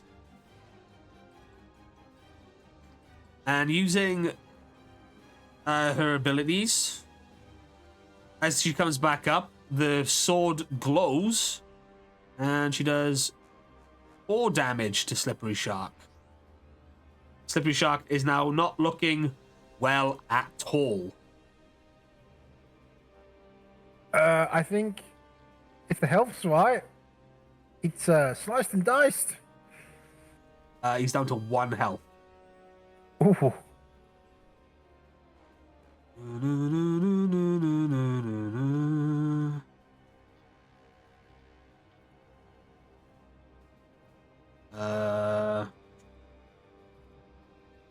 Purposely not using that one.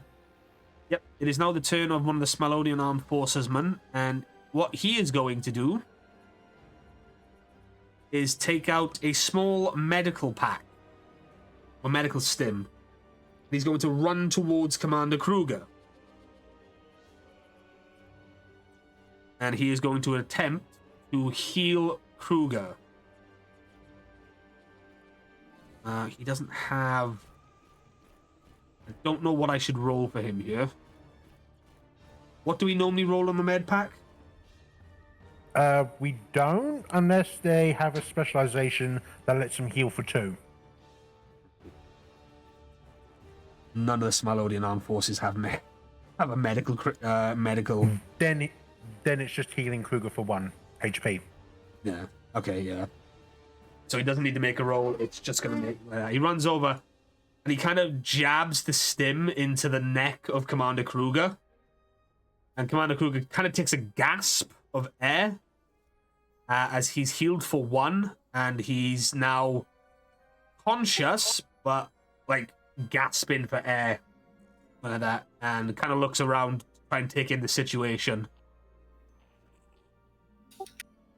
He's like, what? And Gira kind of goes, that on your feet, you old dog. This battle is not over yet. And that is the turn of that Smilodian Armed Forces man. This Armed Forces individual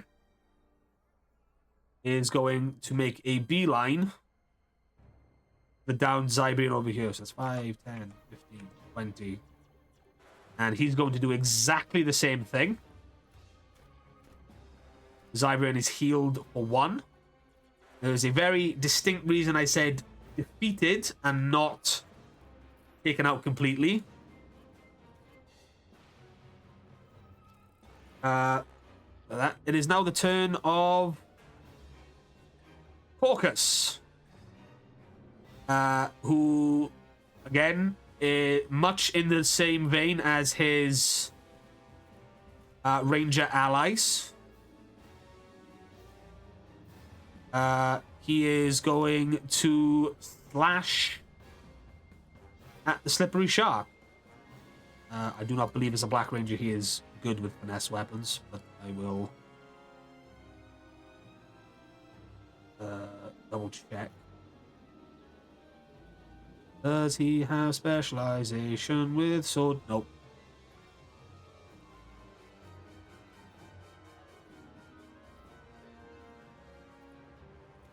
And he's going to take a shot. He's going to take a slice.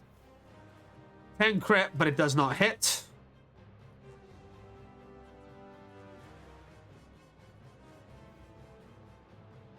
And he's going to roll again. Doesn't hit, but he does have extra attack. He is level 7. So one more try. I think that hits. 17. Yep. So Caucus takes a shot, and up with a surge of black grid energy that rises up his blade and kind of ignites into. I need to double check. Is Equation Ninja Power. It kind of glows. Kind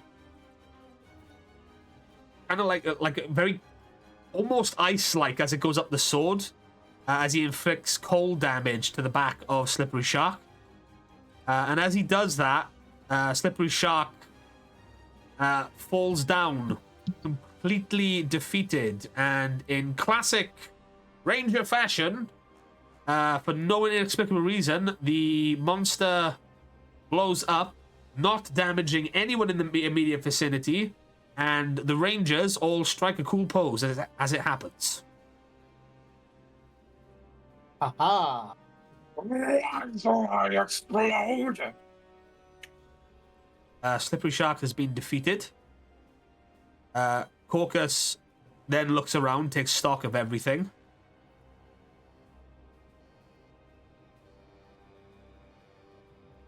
I believe we should probably focus on the downed allies and get them to safety. Astro, with me. Ancestral nods as Caucus starts to look as if he's going to go to his downed allies, and as does Sestro.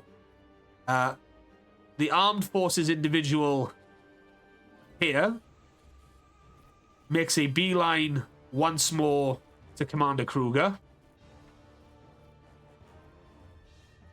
And again, with the same stim, he hands it to Kruger. He pulls out the same med stim, looks at Kruger and says, he's like, "I'm awfully sorry, Commander. This may sting a little bit." And he jabs it into Kruger again, healing Kruger once more for 1 damage. As Kruger kind of lets out like a freaking a snarl. He kind of goes, "Said it would hit it." As Gira,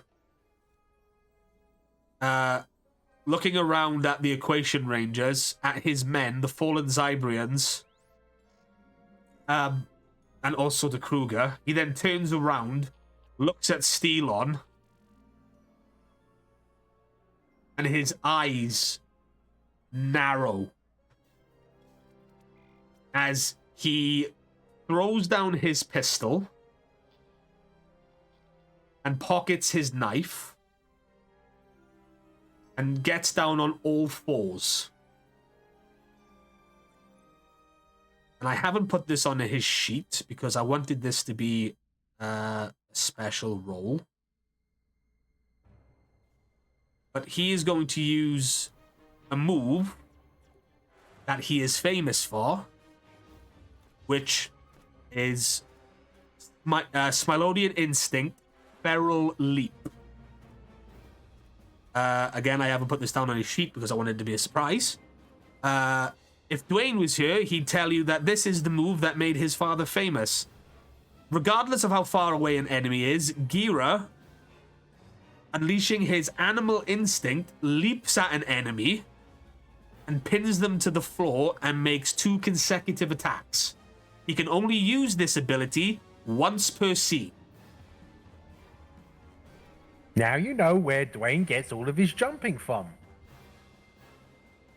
Like that. As he does this, he gets down on all fours and Gira says, "You've invaded my planet, hurt my family and my friends. Smilodia stands with the Alliance." And he leaps at Steelon. And makes 2 consecutive Smilodian bites.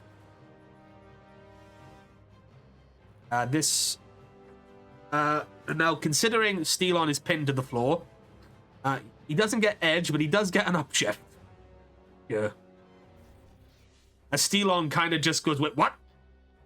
And there's 1. That's a shame. However,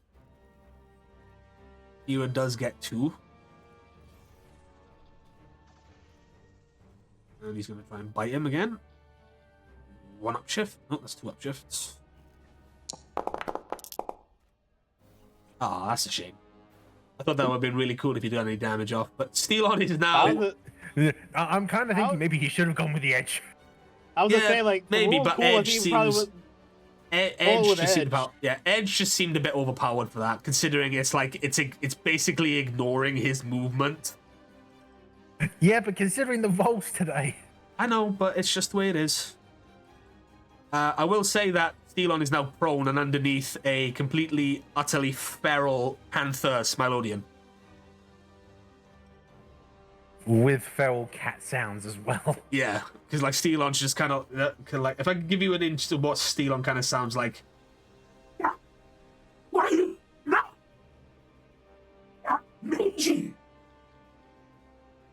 And yeah. It is now General Vendrix's turn. And he's taking in stock of the situation. You can't use that move because it's once per scene. No, it's twice per scene. Aha, I forgot. Orchid, once more, he's going to try and... Actually, no, he's going to disengage from you. Vendrix jumps back. 5, oh, wrong one. 5, 10, 15, 20, 25, 30. As far back as he can go. And he unleashes the Thunder Burst targeting attack, which is 40 to 100 feet. Before you roll, I use a story point to increase my defense. Dick. But yeah, sure. I'm using a story point to roll a specialized. Although I think it was already specialized. Nope, it's not. Yeah, and he's gonna just 23. It just misses. I just dodge out of the way in time. Like that, yeah. And Vengex is like that. I admire your the Proto Ranger. Your friend, added cat, without knows when to retreat. This is not the last time you've seen me, Rangers. You can count.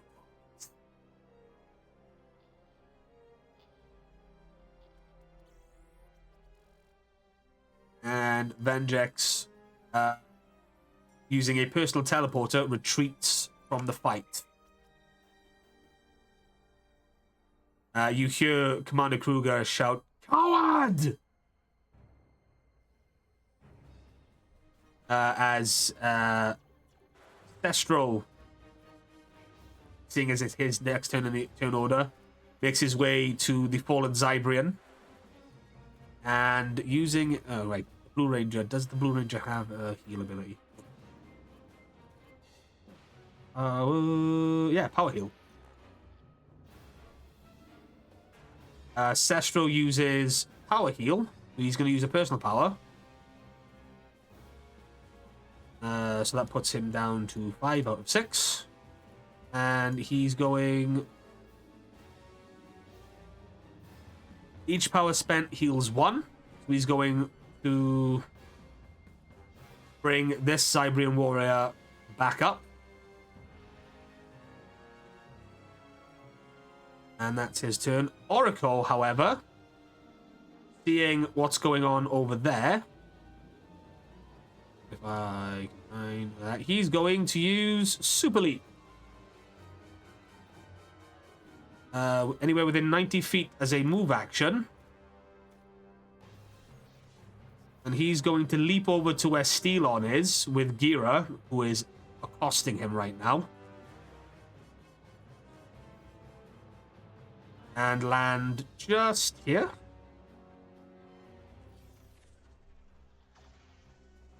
And as he lands, he readies his Equation Saber. You machines should have quit while you were ahead. And he's going to strike Steelon.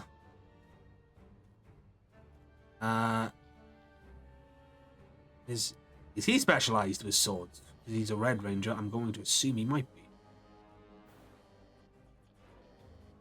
When we made them months ago, I don't think they were at the point where they No. were specializing in stuff. No, they weren't.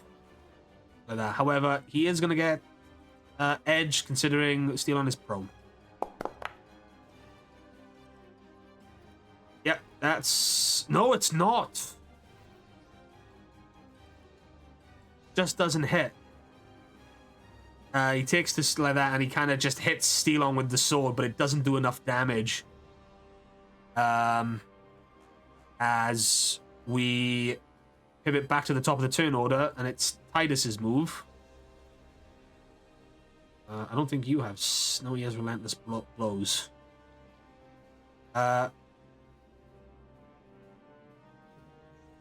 Titus is going to.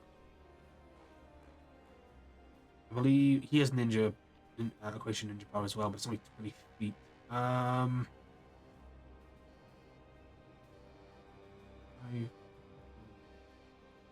That will get him there. Yeah, he's going to use his equation ninja power to get him there. He's going to take out his laser blaster.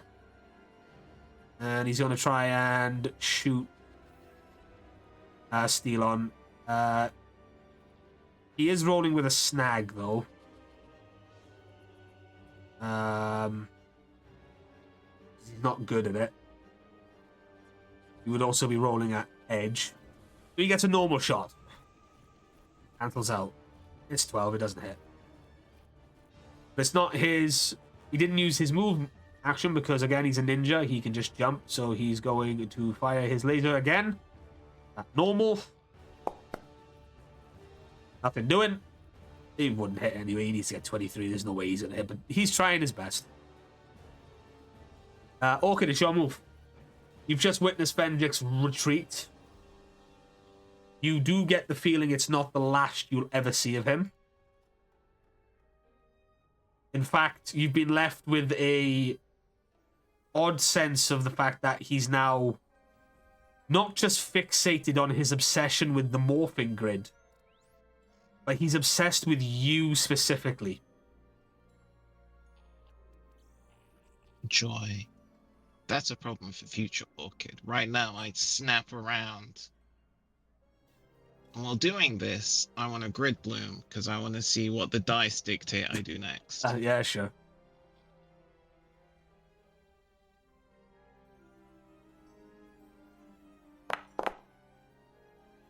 That's two personal power back. Sorry, the dice dictated.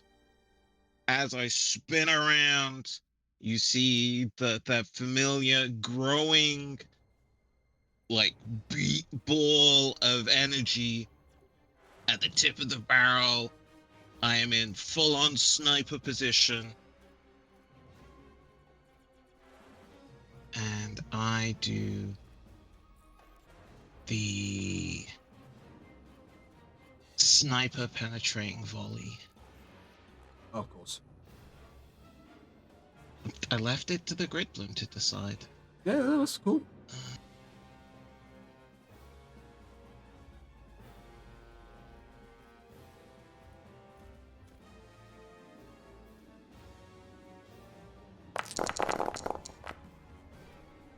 $19. Crit does not meet the toughness. To follow it up with an extra last shot, claiming it was part of the volley.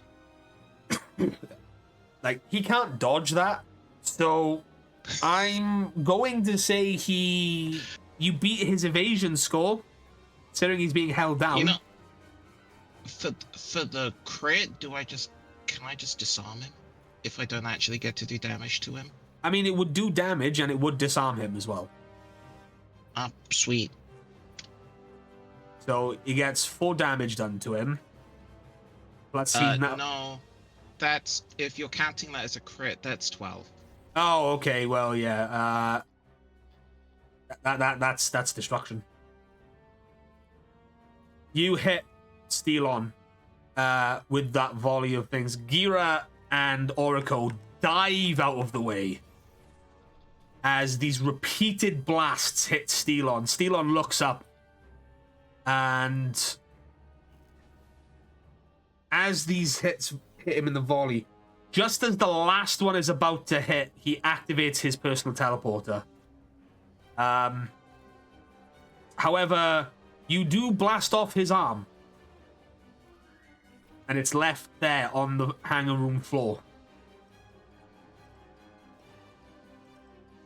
As you hear the call of retreat from outside. As you see the prominent enemies all teleport away, but the cogs and the party patrollers left to fend for themselves as they start to get swarmed by the now freed up Alliance enemies. And the battle in the hangar bay now ends in victory for the Alliance and Orchid. as we pivot back once more to the ravine. That's happening just a few moments earlier. Warden Automon looking a little bit worse for wear himself. Still locked in battle with the CyberStrike Megazord. 23. Nope. I'm on the wrong one. Doesn't beat toughness or evasion. Nope. And oh, he messed up. I'm gonna mulligan. I'm gonna try again. Cause I get to do that as well. Haha. 24 crit. The duality. Does not hit. Does not. Yeah, it doesn't hit either. Nope. It doesn't hit, but it looks really cool. Yeah. So you're just locked in this sword fight now with Automon. It is now the CyberStrike Megazord's move. So any melee sharp attack is +1. Yeah, 1 upshift. I think we have what we're doing, gentlemen. Yep. You are essentially now fighting with the sword. Okay, is it arm sharp that we're using? It doesn't matter. Both attacks now would be you've basically got the sword in the black CyberStrike sword hand. But any attack you do now, melee wise, because you're fighting with the sword, more or less, Okay. would be 1 upshift, and it would do sharp damage rather than blunt. Okay. I'll go with the blunt one then. It would be sharp damage. Because it'll be sharp damage, but I'm That's using the- the black arm. Yeah, that's the sword arm. Alright. Go.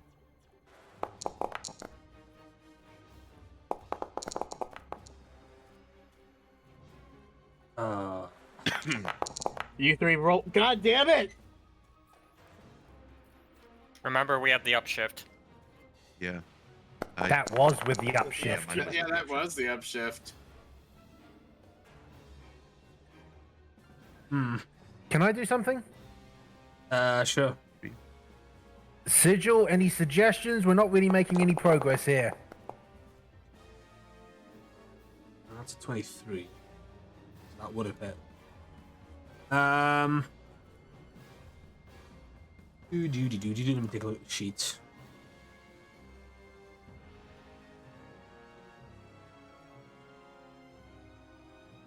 Like that.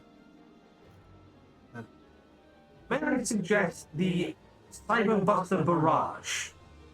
If you put enough distance between yourself and Automon, you'll be able to unleash a full barrage of energy attacks towards it.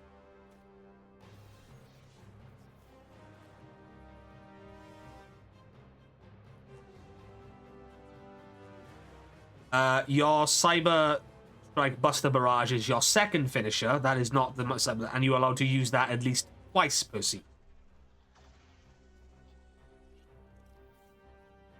Does that include right now? Because I think we should do that then. You would need to move backwards enough. Yeah. We also don't have extra attack. We would have to move 100 feet for that. Yeah. I mean, we might as well hit the distance.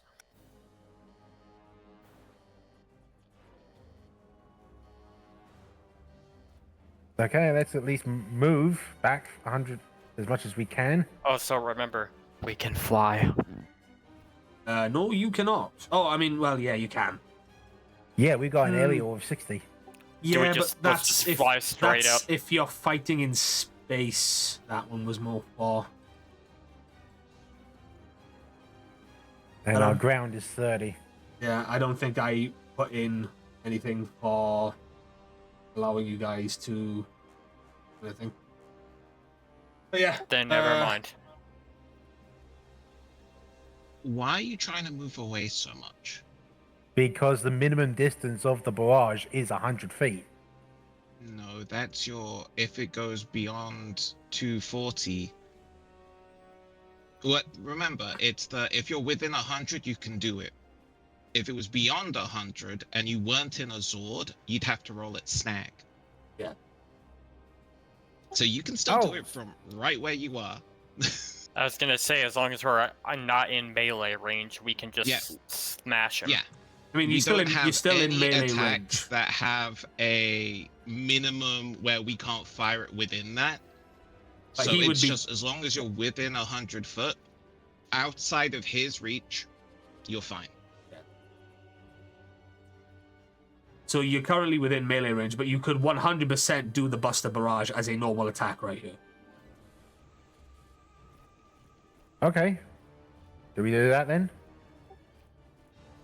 Sure. Yeah. Sure. Let's go.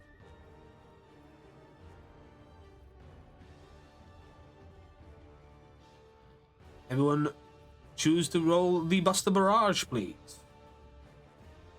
Is this with an upshift? Don't think Well, so. you're within melee range, right? Which would be a downshift, but it's an energy weapon against a large foe, which would be an upshift, which cancels it out. Or you take a few steps back if you don't want to fire twice. Well, we've already swung once, so we can't. Oh yeah. Yeah, this is their if second you want to attack. attack, you're just Okay, then just it a normal is one. just Yeah, it's gonna be a flat normal. It's gonna be a flat normal roll. Oh. Jesus.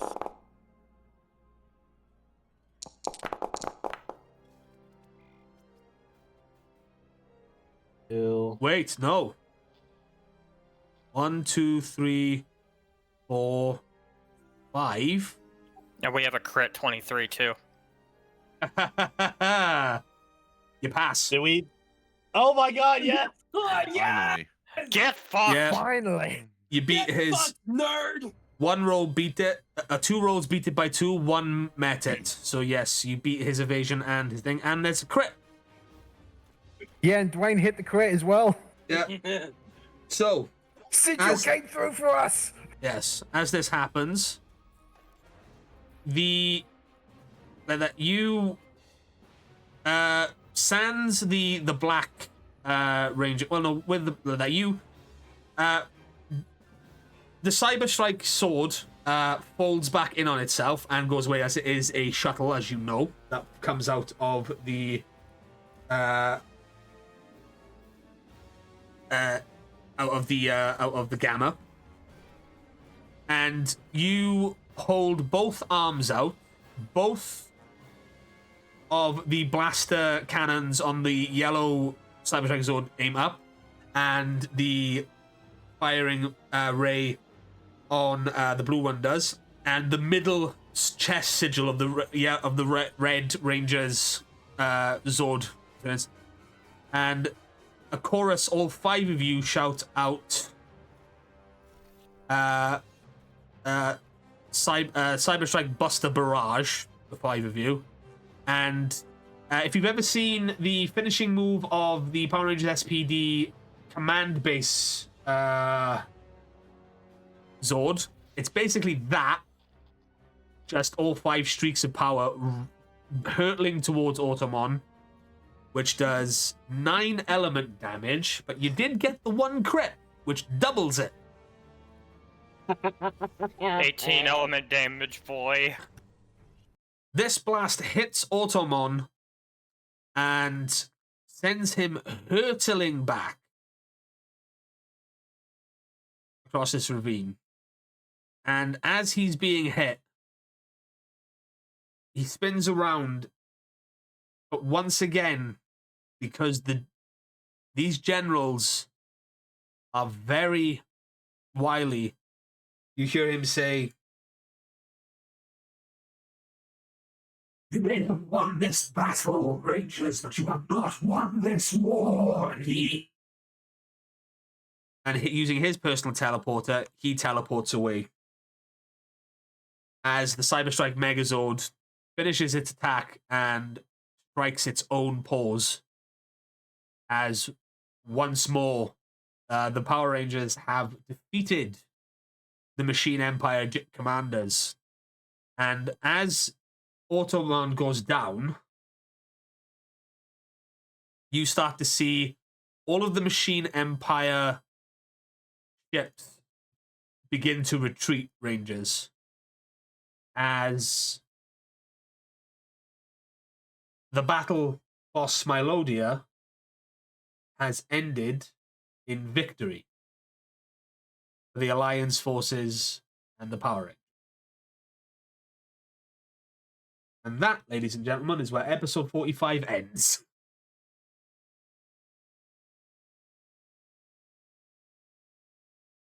That was a 4-hour boss battle. Hell yeah. On a 4-hour double boss battle. A 4-hour double boss battle, yes. And I'm going to ask, I normally ask this after stream, but I'm going to ask it to you guys here now. How do you think that went? Because I tried to combine every element of the boss fights we've done so far. Whereas it was the rule of cool, the phases, and just the regular straight up rolls. I tried to combine it all into one to try and make it as cinematic but still tabletop-y and still Power Rangery as I could. I literally spent I like it. I spent 2 days building this. Yeah, no, it was good. I think the only bad thing was Foundry with the rolls today. RNG Yeah, no, did mess seriously. you guys so hard. Founder's like, oh, you wanted to have fun? Fuck you. Yes. But yeah, that was episode 45, guys, and I introduced the final Machine Empire commander, which is Venjix. You introduced the big guy. That is statted so far, because there is one more that's not been statted. But yeah, there's one that hasn't been statted, and I don't know if I don't know if she's going to make an appearance, but we'll see. But that's not down to us. That is down to Boom Studios, not Boom Studios, Renegade. But yes, Kruger unfortunately got hurt. But again, that's just the dice. And yeah, you actually managed to trigger the you triggered the special, which was the equation reinforcements. I have had the equation rangers jumping in to save you at some point, probably for the better part of half a year now. I just didn't know the best time to do it. And then when I saw I was writing this boss battle, I was like, yeah, I think this might be the point. If we just go back to the hangar bay. But yeah, here they are in all their glory. Myself and Tom did these months ago, didn't we? We built them like that, and rather than build them as NPCs, we built them as actual ranger sheets. Because in my mind, in some far off pipe dream, I was like, I wonder if I can get 5 extra people in on this campaign for a one-off to play the equation rangers. But then I was like, where the fuck am I going to find 5 more Power Ranger fans? Yeah. And not only that, but I did the artwork May last year. Yeah, the artwork was May last year because you've already fought with Orico. And you've already fought with... Also, there was 2 ways that could have gone. You were either going to get the Equation Rangers in the hangar, or you were going to get the Battleborgs. And considering the hangar fight was going a little worse than the Megazord fight, it was the Rangers, the Equation Rangers go and help the guys in the hangar. And there was also the moment where Kira Caruso declares that Smilodia will stand with the Alliance of Good. A lot of story points wrapped up, and a lot of other story points foreshadowed. But yeah, that was probably one of our longest sessions so far. It is now getting up to about 10:30. I went a bit over.